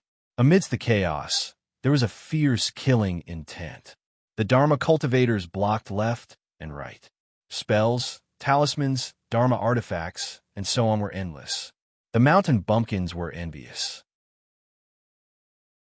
The quality of each item was not something the ordinary goods in their hands could compare to. However, all of this paled in comparison to the killing intent of the two flying swords. Like the two sides of the Grim Reaper, they surrounded the spell cultivator and flew up and down, swift and fierce. They couldn't imagine how a Foundation establishment cultivator could control the two flying swords to such perfection with the control of his divine sense. As if it had its own soul, the deductive method had turned into a life and death battle. This kind of change caught everyone off guard. Although it looked better than a demonstration and was closer to reality, how did all this happen? Should I go up and stop them? Who had the ability to stop such a battle that was obviously far above them? Unless they all rushed up together. The mountain tribe cultivator was not the only one who was troubled. There was another merchant as well. He realized that he was in a dilemma. Indeed, Ming Siyuan was his friend, but this cigarette was from the western region's overlord, Xian Yuan. Was it so easy to offend him? Especially for an itinerant cultivator like him. Would he stop doing business in the future? Most importantly, the battle prowess and treasures displayed by these two people were beyond his imagination. The swordsman was still fine. The sword lunatic had always been like this and didn't care about anything. However, his old friend Ming Siyuan's abilities were too strange. This was completely not something an itinerant cultivator who earned resources from doing business should have. At this moment, a sharp-eyed mountain cultivator shouted in surprise, "Look at that spell, cultivator. He's different from before." Everyone looked at his eyes, especially his face. Sure enough, he had changed from a standard rogue cultivator with a weather-beaten face to a handsome young Taoist with a jade-like face. Seeing this, everyone understood that in these few short breaths, due to the heavy pressure from the swordsman, the large number of spells, talismans, treasure talismans, magic weapons, and mana had been stretched thin. He could no longer maintain some of the secret techniques that changed his appearance, thus revealing his true form. Most importantly, the mountain tribe cultivators all recognized this person. He was the itinerant cultivator who had been coming to their tribe to persuade them to leave for the past 10 years. Later on, he had started to meddle with the Taoist children. He was also the one they had been trying to provoke into a fight with. However, the time and place of the tiger's bite was not within their control. Lu Xiaoyi could control his flying swords as usual as long as it did not get within 200 feet of Ming Siyuan or even further apart. That was because his flying swords had sword spirits. To make it so that Ming Siyuan could not retaliate, he could unleash his greatest attack without restraint. However, he had other motives. He still needed to nurture the sword spirits, so the final attack should be completed by the hidden fragrance. The hidden fragrance did not have a sword spirit, so its attack range was not enough. Therefore, he had no choice but to get within 350 feet. As he wished, he lured Ming Siyuan's counterattack. However, before the cloud pattern pearl could reach him, he began his long-planned final attack combination.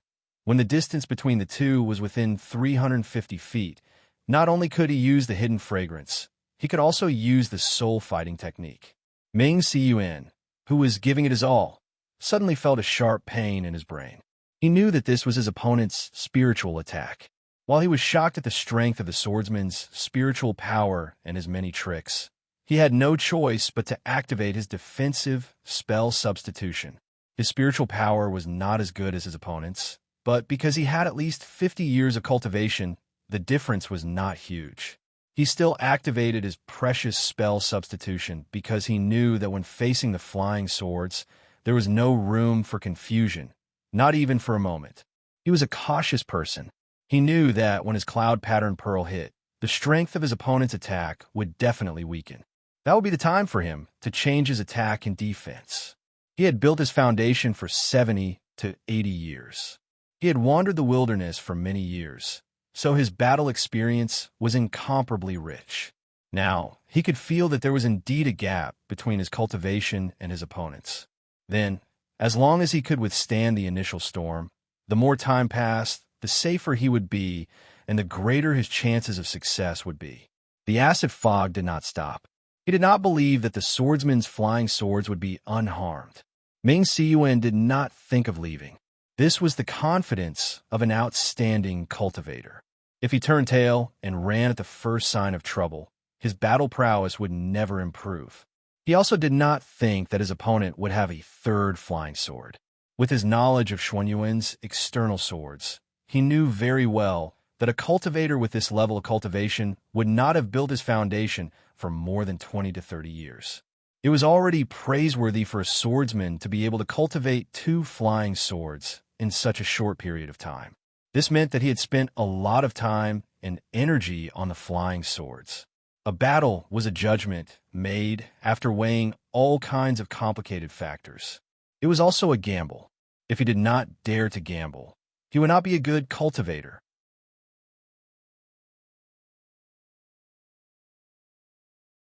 Chapter 282. The spiritual attack of the swordsman dissipated under Ming Xiyuan's substitution. Then he saw the two flying swords entwined together and twisted downwards in a spiral. This was Lu Xiaoyi's first attempt at the cooperation of the two swords. It was not just a superficial cooperation, but required a seamless understanding between the two sword spirits and himself, mutual coordination, and mutual attack and defense.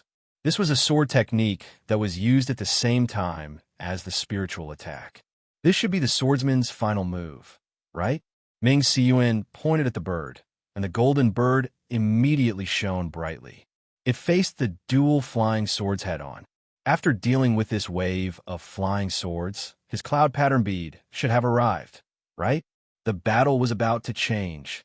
Ming Xiyuan thought as he madly channeled his magic power due to the bird's outburst. Suddenly, he felt something was wrong. Then, he felt a sharp pain below his ribs as a sharp object pierced through. He lost the bet. The swordsman really did have a third flying sword, and it was an assassination-type flying sword. He had too much to say and too much to do. He still had a chance of survival, because the flying sword that pierced through his body wasn't powerful enough to pierce through his heart. He still had a chance, and that was his goal for the past 10 years. He believed that no one would know his goal, not even the sect. This was an open mission, and he could do whatever he wanted. Everyone had their own curiosity, and he believed that the swordsman was no exception. It was just that he hid it even deeper. The swordsman would definitely want to know why he was doing this. If he was given a little more time, he would be able to another chill, and his heart would shatter. That flying sword didn't give him a chance. Do you really not want to know anything? This was Ming Xiyuan's final thought. Lu Xiaoyi reached out and caught the cloud pattern pearl that was about to hit him. The spell cultivator's counterattack was very resolute, but unfortunately, it was too late. Seeing Ming Xiyuan's blood splattering everywhere, he closed his eyes and took a deep breath. He flipped his hand and took out a stick of sugar-coated haws. The cultivators below were completely silent. They had roughly understood the reason behind these two people's performance. It was not personal, but historical. No one dared to rashly step into it. Only another merchant had some courage, but he only dared to ask, "Why did you kill him?" Lu Xiaoyi licked the sugar-coated haws in satisfaction. His condition returned to normal, and he turned to leave. "I killed too fiercely and didn't stop." A nice gathering had turned into a battle of life and death. The Gaoshan people had thought of letting the tiger and the bear fight each other, but they had never thought that it would be here. How could they get out of it in such a way? Was it really the right decision to integrate into the cultivation world of the Western regions? With their level of strength, what they fused with was flesh, and what they pulled out might be bones. They had made thousands of plans, but they never thought that when it came down to it, everything would be different from what they had imagined. The clan leader sighed and turned to Goja. "Tell Sister Yu to come back. We need to make other plans." Lu Xiaoyi circled around the mountains. With a cultivator's memory, he would not miss the route even if he walked through it once. The reason why he killed Ming Xiyuan was not because he truly understood the truth of the matter, but because he knew that this person was fishing in troubled waters. From the first time he saw Ming Xiyuan fight with others and met him, he knew that this person was not simple. How could it be so easy to meet? Ming Xiyuan was the one who took the initiative in the battle. He could totally pull the battlefield to a more inaccessible place. Was it difficult in Wolf Ridge? And he was practicing swordsmanship in Wolf Ridge, which was a more obvious target. The possibility of a coincidence was not small. What he had been looking for was the reason for senior brother Guanggu's death. It could not be the Southern Taoist and the other real natives of Spearpoint Town. They would not have such guts. It could not be the Gaoshan people either. They were digging their own graves. There must be a cultivator from another power hiding in the dark. This was what he had been waiting for, to use his idleness to wear down other people's patience. In the end, he had no choice but to jump out himself. Did he think that the sect's secret technique could cover him? He had underestimated his spiritual power. The use of spiritual power was only secondary to fighting. More importantly, it was in other aspects. This was Lu Xiaoyi's strongest aspect. He had been waiting for others to lose their patience, But he did not expect the people from the high mountain tribe to jump out first. Fortunately, two merchants followed him. They were worried about his deal with the high mountain tribe, so they wanted to see what was going on. With this look, their lives were on the line. Lu Xiaoyi was greedy for convenience. He was too lazy to get to the bottom of things. There were too many secrets in this world. He could not even figure out his own secrets. So how could he be interested in other people's secrets? Secrets between sex? This was very good. Once the key person died, the rest would vanish. As for the secrets, let them be buried and enjoyed by themselves in the underworld. He did not care. 2 days later, Lu Xiaoyi returned to Spearpoint Town. Looking around, everything was normal. The stone tower was the same. The town was peaceful. When night fell, he went to the side street and the little willow alley again. The courtyard was quiet. Only a wisp of ambergris rose in spirals. He smiled and pushed the door open. The courtyard was clean and tidy, and all useful things were gone. This was the habit of the cultivators of Alpine Mountain. They were far less extravagant than their counterparts on the plains and could abandon everything. Even the things of mortals could be used by the ordinary people of Alpine Mountain, so there was no reason to waste them. Only a tea set was left outside. Senyusha was focused on cooking tea. Her movements were simple and elegant, but not as fancy as those outside. Lu Xiaoyi sat cross-legged in front of the tea table, waiting for her to serve him. When the cup was full, he sat facing her and said, "You know everything and are ready to leave." Senyusha smiled apologetically. "I know. Goja is familiar with the road and returned a few hours earlier than you. I should have left by myself. A deceitful person is not qualified to face a swordsman.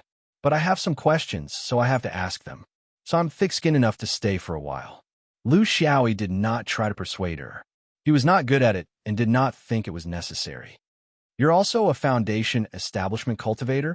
Your ability to control and conceal your cultivation is rare and commendable. I didn't see through it even after facing you so many times." Senyusha smiled bitterly. "People from the mountains don't understand Taoist techniques. They're too profound. I'm just borrowing the power of spirit beasts. In the eyes of orthodox Taoists, it's nothing." She took a deep breath, and her aura rose steadily. Soon, she reached the foundation establishment realm. She stretched out her slender hand, and a silver cocoon lay quietly in her palm. This is a hibernating cocoon. It's rare, but not very powerful. It's not helpful to people in battle, but it's quite effective in concealing one's aura. As long as a cultivator's mind is connected to it, it can temporarily transfer most of the cultivator's cultivation. I originally wanted to give you one, but since you don't even like the most precious winged tiger in the clan, a mere hibernating cocoon is really not worth it. Moreover, this kind of creature is only willing to get close to people with solitary yin and solitary yang. Fellow Taoist is elegant and romantic, so it's not suitable.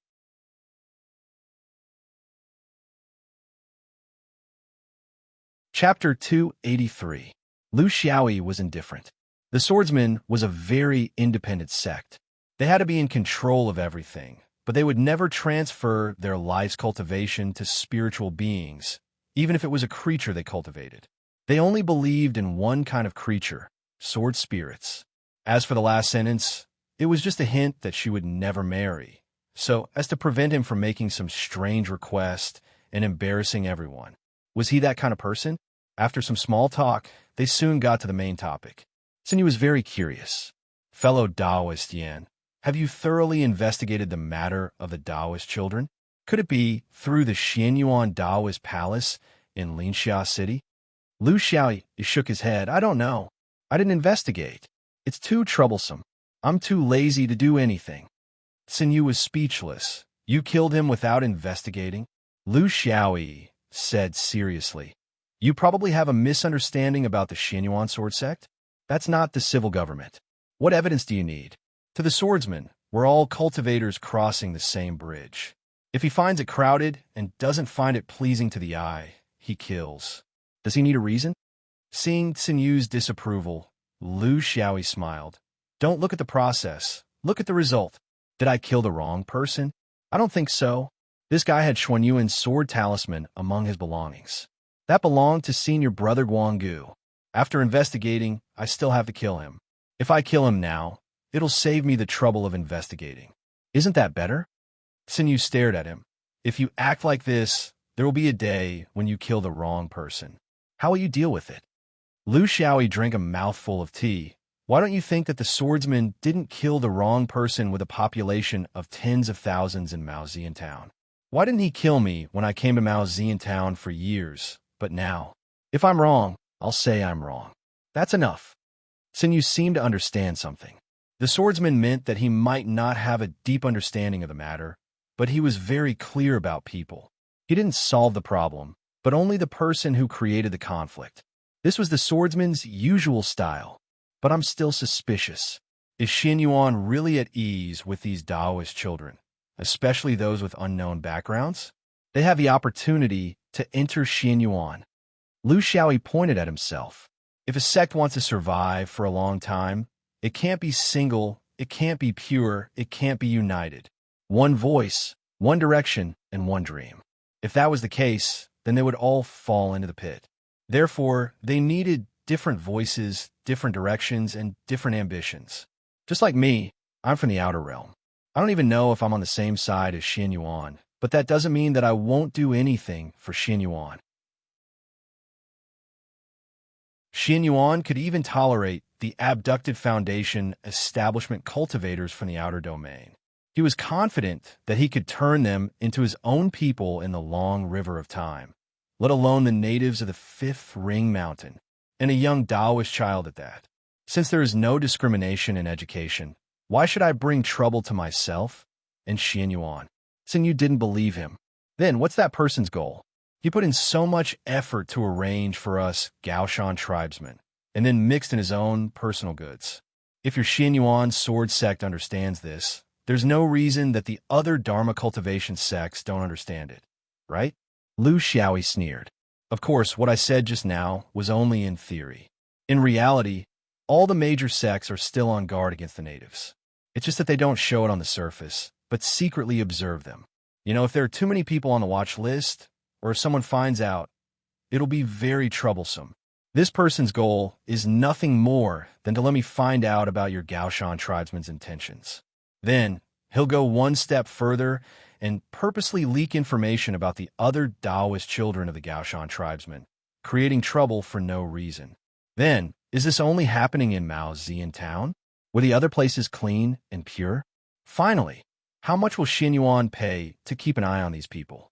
If someone with ulterior motives tries to sow discord within Xianyuan and plant the seeds of distrust, how will they regain trust? So, I can't believe or listen to your hints. Of course, if you can't control yourself and jump out, I don't mind sending you on your way. Xinyu was speechless. The Gaoshan tribesmen thought too simply of these things. Is the outside world always so complicated? Lu Xiaoyi nodded solemnly. That's right. I'm pretty honest. If you have more contact with the outside world, you'll know the cruelty and intrigue of this world. Xinyu was a little uncertain. What you mean is that the Gaoshan tribesmen shouldn't set foot in the outside world, but should stay in the mountains forever and isolate themselves. Lu Xiaoyi shook his head. No, walking out is the only way out. But what I want to tell you is, don't compete with others in a field that you're not good at. If the Gaoshan tribesmen are straightforward, then continue to be so. If you're straightforward, then continue to be so. Why do you have to compete with others? Just like this time, you schemed so hard to make me achieve your goal. Did you succeed? It's simple. If you wanted to reach an agreement with another Gaoshan tribesman, what would you do? Would you think so hard and scheme behind their backs? Xianyuan is the same. They like straightforward people, so you don't have to look for me for these things. Lu Xiaoyi stood up. That's it. If the Gaoshan tribesmen need me to pass on a message, please leave a message at the stone tower. If you want to do it yourself, then we have nothing to do with each other. Xinyu fell into deep thought as she watched him leave. She needed to go back to the tribe and settle this with the elders. The Gaoshan tribesmen had reappeared, and the storm was unknown. But there was one thing that they had to respect Xianyuan. This wasn't just following the crowd, nor was it completely based on their reputation. If a mere foundation establishment cultivator like Xian Yuan could act so magnanimously and boldly, what kind of existence would the entire sect be? Just thinking about it made her shudder. Lu Xiaoyi was really relieved, but he didn't intend to reveal this news to Taoist Nan. Taoist Nan didn't follow the rules when doing business in the Taoist school. He deserved to be frightened for a while as punishment. Maozian town gradually regained its tranquility. Although there were no undercurrents, everything that happened in the Red Summit High Mountain tribe still spread out quietly. But it didn't spread too far, just within the Maozian town. But whether it was the local cultivators or the itinerant cultivator merchants, they were more afraid of the stone tower on the hill behind the south town. They were no longer idolizing it, but they were really afraid of it. Was it the Supreme, the Three Pure Ones, or other top cultivation sects? This also caused a sense of distrust for the cultivators who traveled through the Wolf Ridge. If they were unlucky and got involved in the conflict between the big sects, they would really die without a burial place. It was too unjust, but there was no other way. The business had to continue, and the days had to go on. They could only be extra careful and pray that they wouldn't be too unlucky.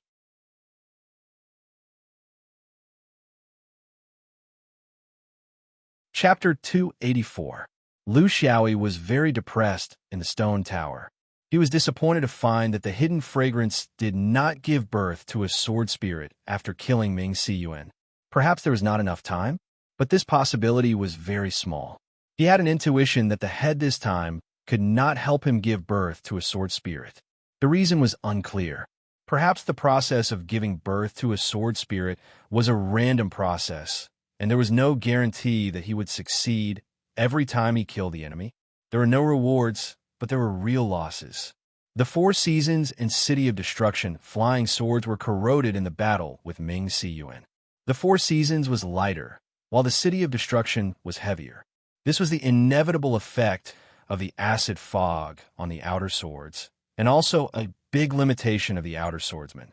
If it was not a single battle, but multiple battles or a group brawl, he might not have been able to use his flying swords. This was also why it was difficult for an outer swordsman to end a battle as quickly as an inner swordsman. Because of the fear of the flying swords, sometimes they could not use their full strength. Otherwise, it would be very troublesome to use the flying swords after the battle. But Lu Xiaoyi was different. He had the help of a sword spirit, so he was more daring in this aspect. But no matter how daring he still needed to repair it. The weakness was still there, and he needed to think of a way to get out of this predicament. Compared to other outer swordsmen, his flying swords had sword spirits, so there should be more ways. Originally, he wanted to take advantage of this opportunity to incorporate his ideas about leverages into the restoration process. However, the two sword spirits were very stubborn and resistant. He did not want to force them and could only let them repair themselves. There were many gains and losses in this battle. Lu Xiaoyi was not very satisfied with the battle process. He felt that it was a little slow. Shouldn't a swordsman's sword move, the wind and clouds move, the enemy's head fall, and all will be clear? How many swords did he use in this battle? He did not use 100, but at least dozens. In the eyes of the High Mountain Tribe cultivators, it was very satisfying and straightforward. But only he knew that his current magical power level could not support him for a long time in such an intense battle. He had narrowly escaped this time, but what about the next time? If the hidden fragrance did not succeed, was he going to run? Actually, he was a little too stubborn. He didn't consider the level of his opponent.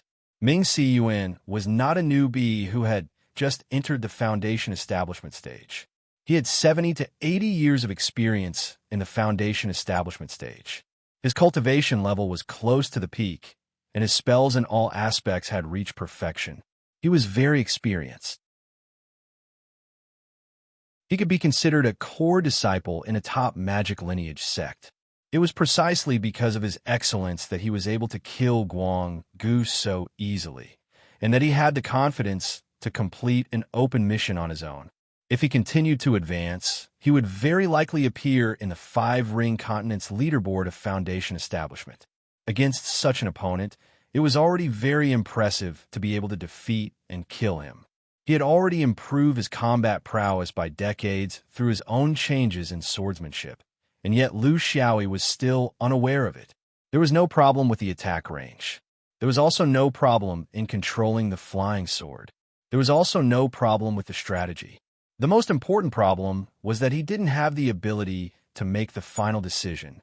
No, once the sword was unleashed, it could not be blocked. Through the power of the flying sword, there were many different directions. The cultivation level of transcendence energy was a very important aspect. It meant how much transcendence energy one could infuse into the flying sword, and of course, how powerful the flying sword was. Cultivation could only be accumulated over time. There was no shortcut. He was growing, and so were others, so it was not something that could be rushed. The number of sword formations and their attributes were another aspect. The more sword formations there were, the more offensive sword formations there were, which meant that the power would be greater.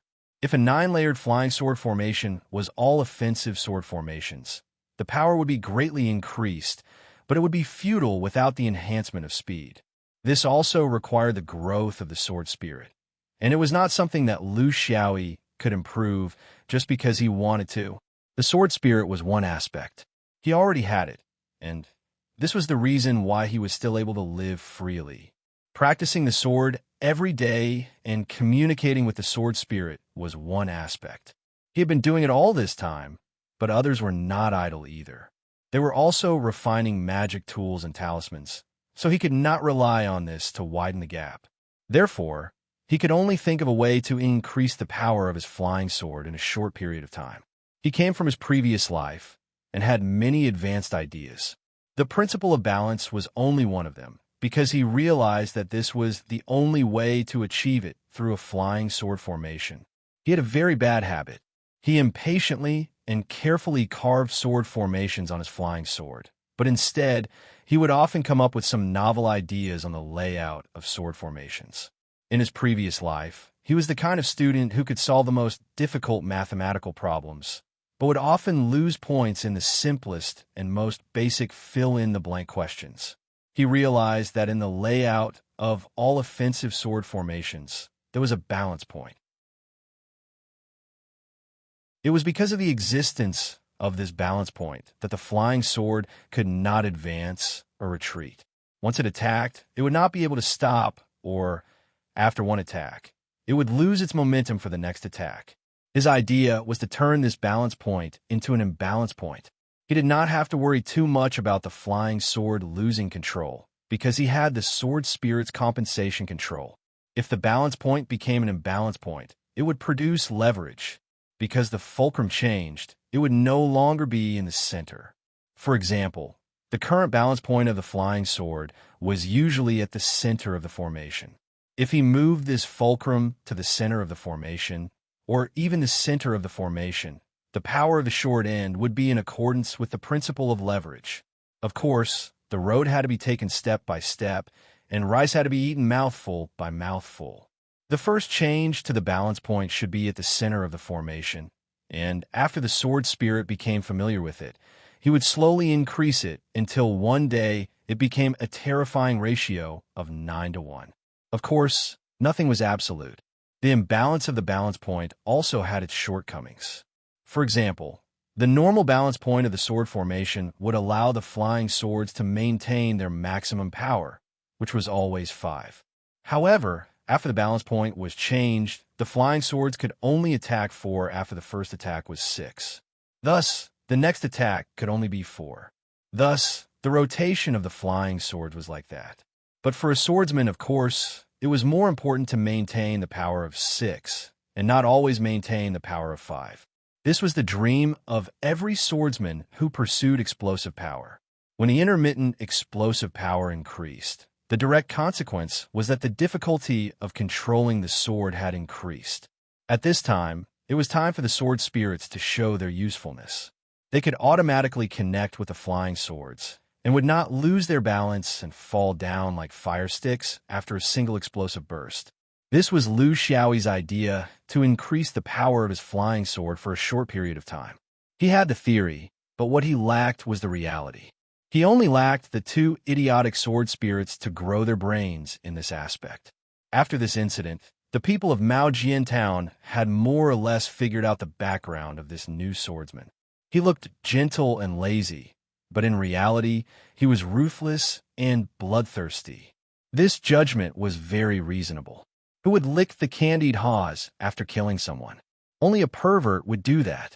Under this philosophy, the two servants were also withdrawn. It was obvious that they would not be able to obtain anything.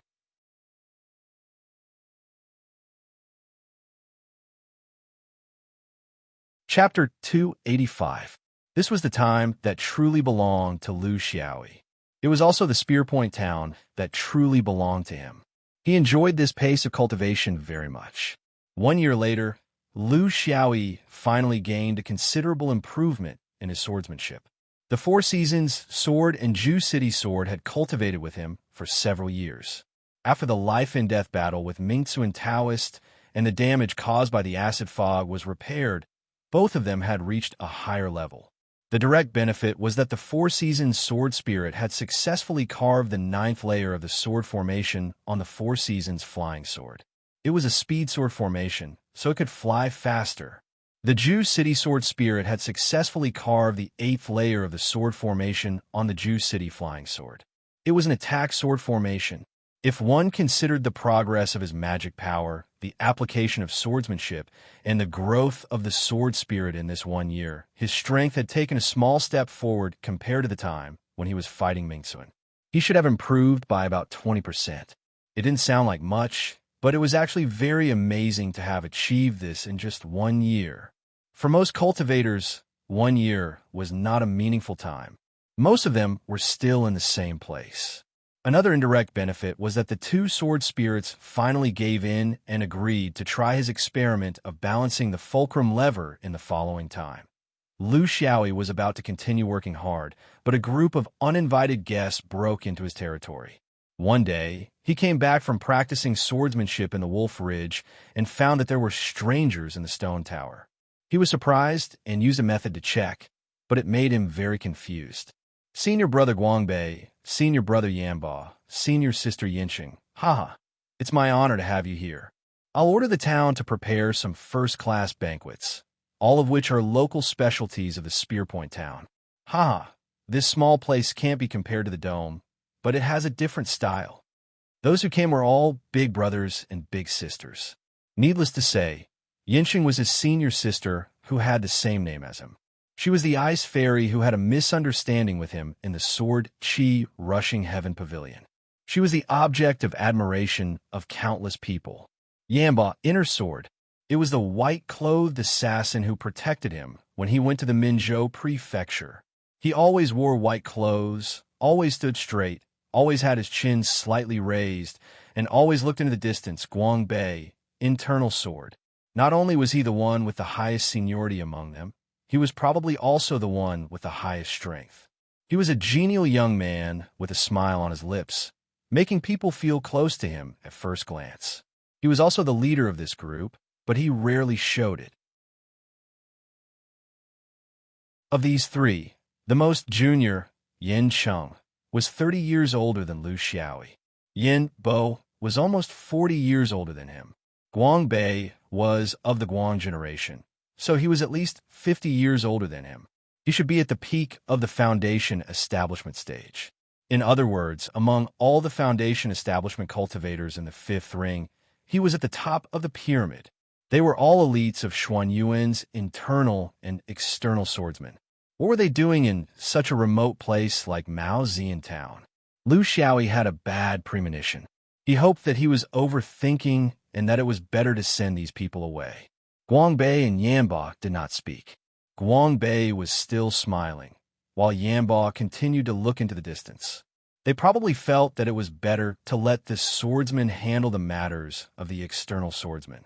They were cultured people who respected Xuanyuan's traditions and self-restraint. They were all trying their best to mend the differences between the external swordsman and the external swordsman.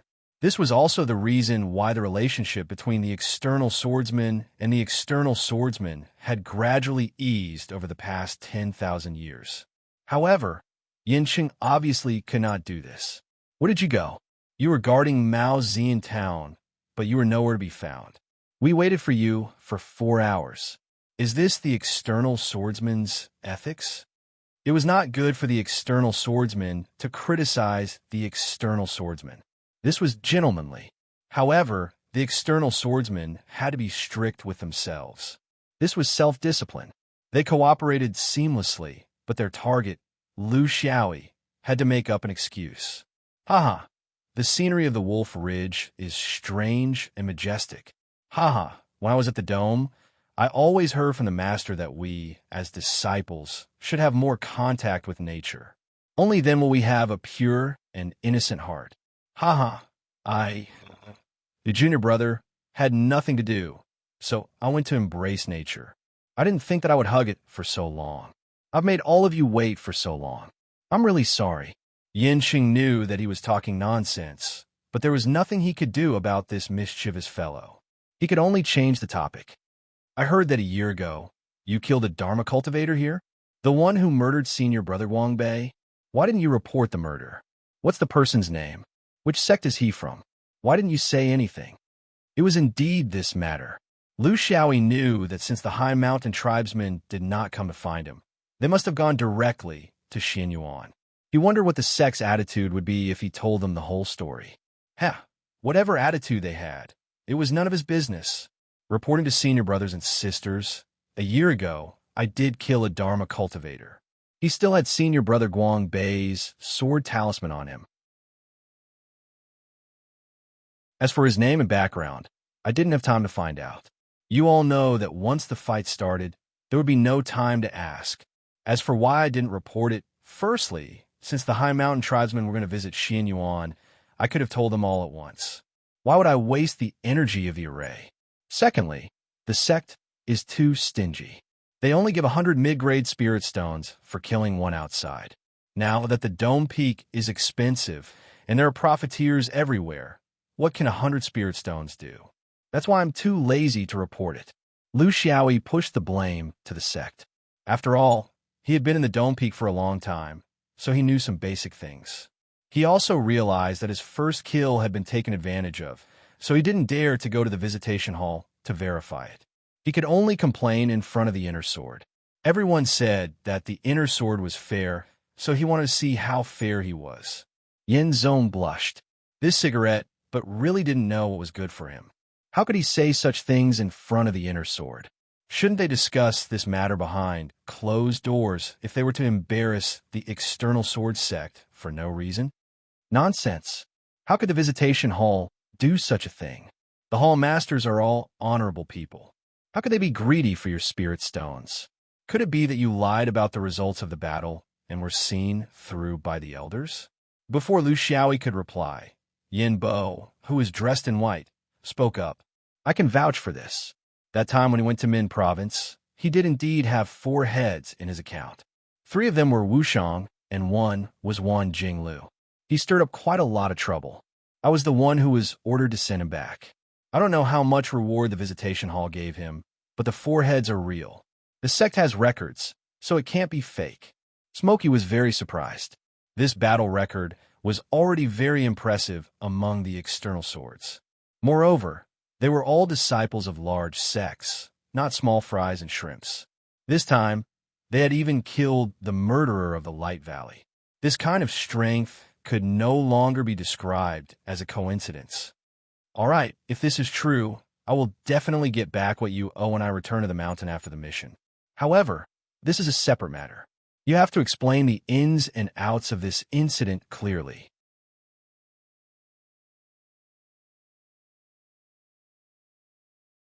Chapter 286.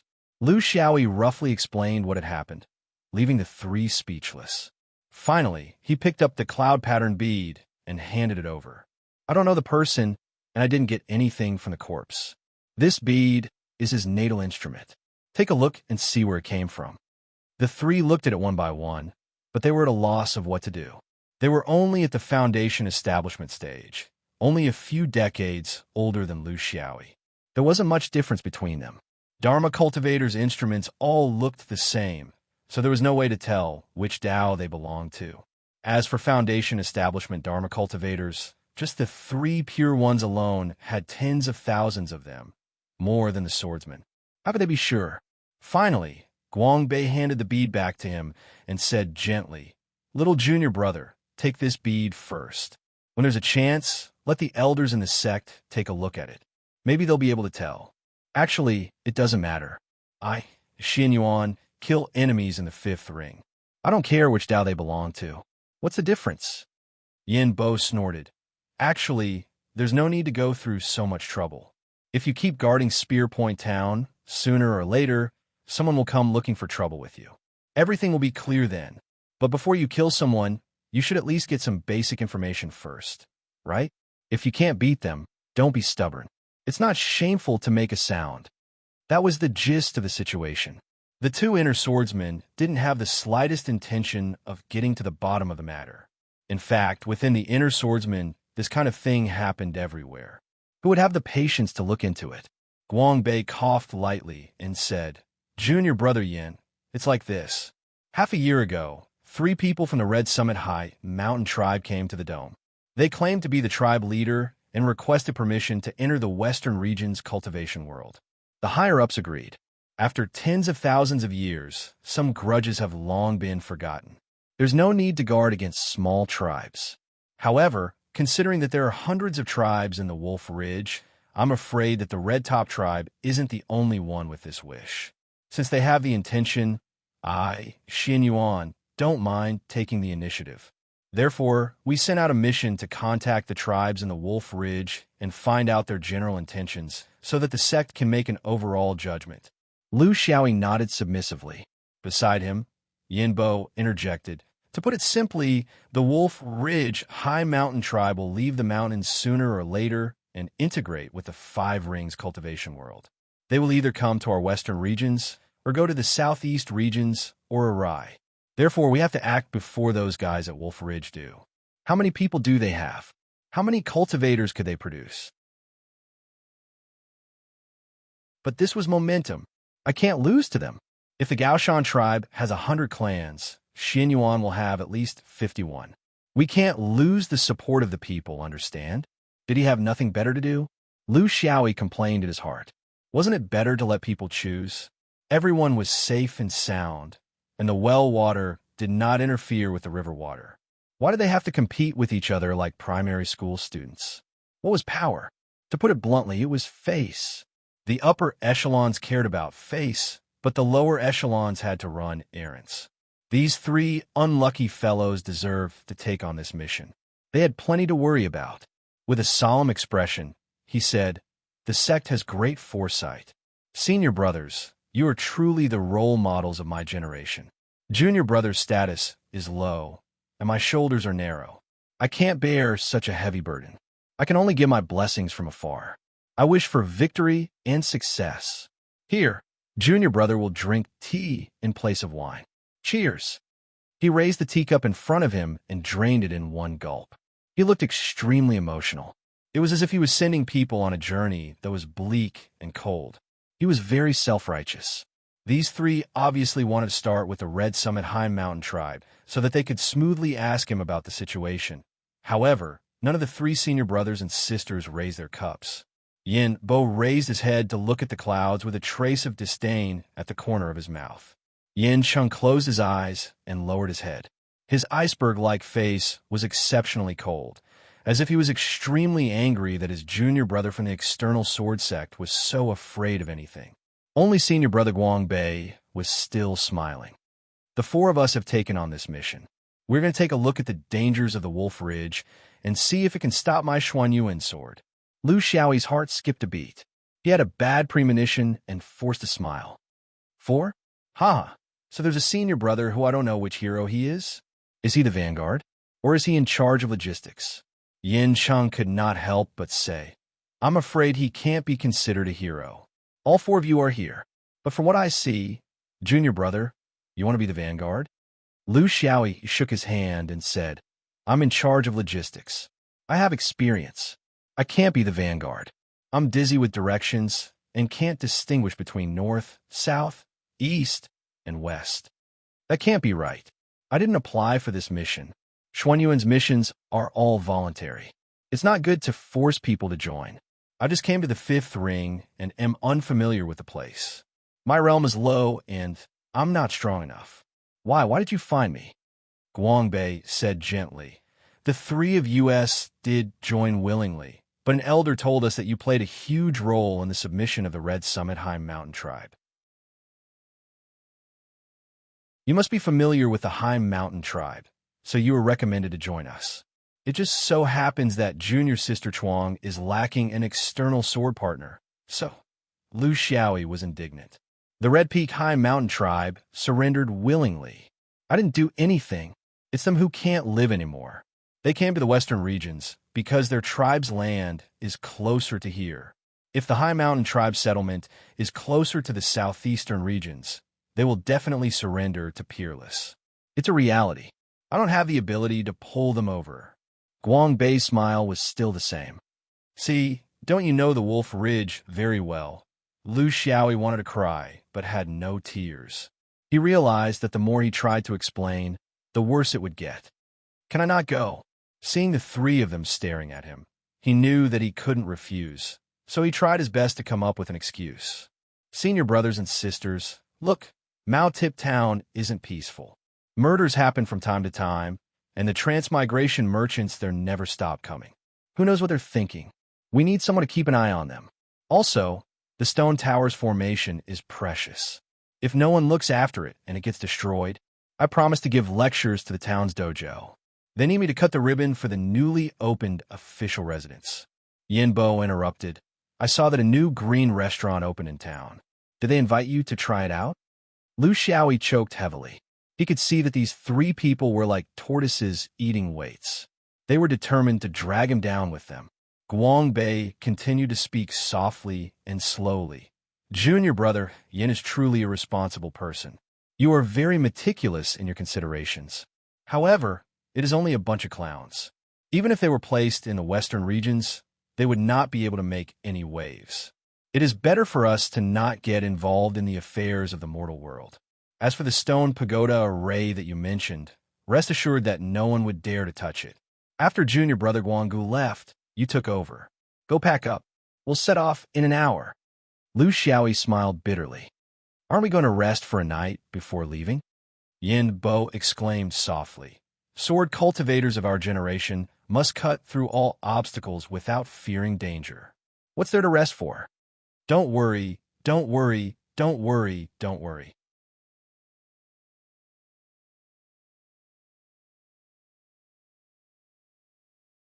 Chapter 287. An hour later, Lu Xiaoyi had no choice but to set out with the three true sword shio. In order to maintain the formation of the group and maintain the solemnity of sword shio, he chose to ride his sword. After an hour, Guangbei gently asked, Junior brother, your best escape technique isn't riding on your sword, right? Lu Xiaoyi knew what he meant. Since his senior brother had requested him to ride on his sword, he couldn't blame the swordsman for not riding on his sword. Therefore, when it came to Starlight Guidance, he was relaxed, and the others weren't sullen either. Yin Bo was very dissatisfied. As a swordsman, how can you be so perfunctory when it comes to flying on your sword? Aren't you afraid of being laughed at by others? Guangbei tried to smooth things over. The sword control technique can't be used in actual combat, so there are many swordsmen who are better at other escape techniques than the sword control technique. It's not strange at all. Junior brother, don't be fooled by your young age. You're better at actual combat than anything else. That's why you have such an impressive record. Not bad, not bad. Lu Xiaoyi led the way in front.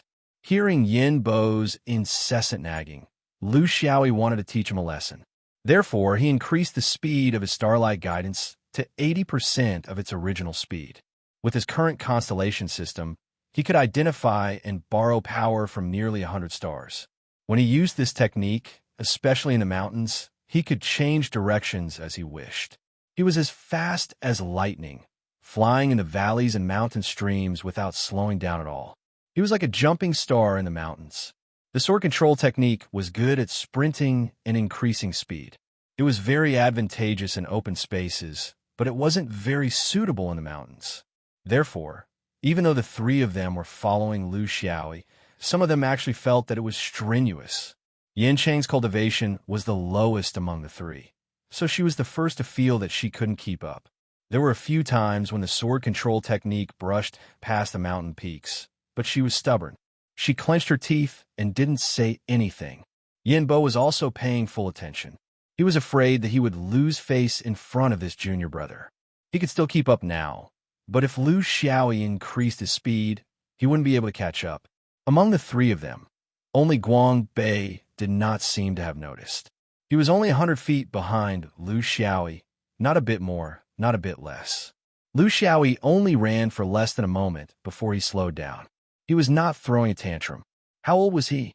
Why was he still using such a ridiculous method? All he wanted to know was how fast he was compared to the other swordsmen in Xianyuan. From the looks of it, it was basically in line with his expectations. It wasn't that starlight traction technique was better than sword control technique. It was just that his achievement in starlight traction technique was better than the other people's achievement in sword control technique. This proved that he had made the right choice. Choosing what he was best at, he would be able to walk further on this path than others. His potential in the star system had yet to be fully realized. The more stars he had, the greater his future would be. In the end, the only thing that limited him was the limit of his body's endurance. Lu Xiaoyi had walked this path before, so he was quite familiar with it. Therefore, he could accept being the vanguard. However, other than Red Roof, he could not be the vanguard anymore, right? In less than 2 days, the four of them arrived at Xing Luoping. Lu Xiaoyi was not the only one who had nothing to do. Instead, Guang Bei and Yin Shun were the only ones who had nothing to do. Lu Xiaoyi was just strolling around, but he was not the only one who had nothing to do. The arrogant Yin Bo also had nothing to do. They were already tens of thousands of feet above sea level. Who knew what he was looking at when he was still looking up at the sky? Lu Xiaoyi had an old friend in this place. Under Xin Yu's hospitality, he enjoyed a feast that was unique to the High Mountain tribe. The only thing that made him unhappy was that Yin Bo actually followed him to eat and drink, as if he had no qualms about it. Was this shamelessness trained by the heavens? With his third wheel around, Lu Xiaoyi could not say anything else. After the feast was over and the two left Xin Yu's wooden house, Lu Xiaoyi finally could not help but say, "Senior brother, this is not good, right? Shouldn't the inner sword be dedicated to the sword and sharpening one's will for cultivation? You should be cultivating at this time, not messing around with your junior brothers gathering with a girl." Yin Bo did not care about his sarcasm. This girl is not bad. She looks good, and her temperament is excellent. I see that she has a big belly. She's someone who can raise a child. Lu Xiaoyi was speechless. Were all the elites of the inner sword like this? She has a hibernating cocoon. Yin Bo did not care. Just find a chance to kill it. What's the big deal? The four of them stayed in Xing Luoping for 3 days. They also reached an agreement with the Red Summit High Mountain tribesmen, mainly about the rules, responsibilities, obligations, and rights that the High Mountain tribesmen had to abide by after being allowed to enter the western regions. Some things had to be set up front, or there would be endless trouble. Xianyuan was not a babysitter. He was not in charge of everything in the High Mountain tribe.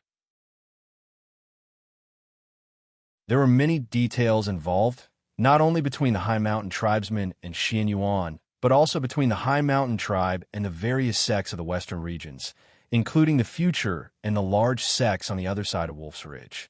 There were different principles. In theory, Xianyuan would be in charge of the conflict between the High Mountain tribesmen and the other side of Wolf's Ridge. However, they would not easily interfere in the internal disputes of the western regions. This was the general bottom line. There were many things that Lu Xiaoyi was too lazy to ask. In these 3 days, he had become familiar with his senior brothers. He also asked many questions that had been on his mind. "Senior sister, the reward for this mission must be very generous, right? If everything goes well, how much will we get in the end?" Yin Bo glanced at him with a half-smile. "It wasn't specified, but I came here willingly. In my opinion, the opportunity to train is much more important than material rewards." Lu Xiaoyi could not help but look at the next person. Yin Bo raised his chin. Do you think your senior brother is someone who is tempted by resources? Everything is for the sect. Spirit stones are just worldly possessions. Guangbei smiled faintly. Little E. Spirit stones are very important, but don't be blinded by them and not see the original brilliance of this world. When you understand this brilliance one day, you won't care about any other resources. Lu Xiaoyi widened his eyes. So you're all tired of seeing the brilliance of spirit stones, and now you're talking about grand principles? But I'm not tired of this vulgarity.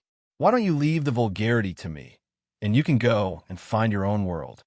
Senior Brother Guangbei, Wolf Ridge is so big, and the Red Summit High Mountain tribe is only one of them. And to be honest, they're one of the weaker tribes. There are only 4 of us. Even if Senior Brother Guangbei can fight against 10 of them, and Senior Brother Yanbo can fight against 5 of them, we won't be able to withstand their numbers. Besides, there are no Jindan cultivators in Red Summit, but that doesn't mean there aren't any in the other high mountain tribes. Maybe there's even Yuanying. Us 4 Foundation establishment cultivators want to go to all the high mountain tribes as ambassadors. Aren't we looking down on the heroes of the world? Yanbo glared at him. I can't just fight against 5 of them. Yanbo curled his lips. Guangbei was not angry at all. I understand what you mean, junior brother. You're saying that if Martial Uncle Jindan leads the team, or even Martial Ancestor Yuanying, then wouldn't it be as easy as flipping one's hand? Why take off your pants and fart now, and let us 4 puny Foundation establishment cultivators do it? Lu Xiaoyi did not speak, but his meaning was clear.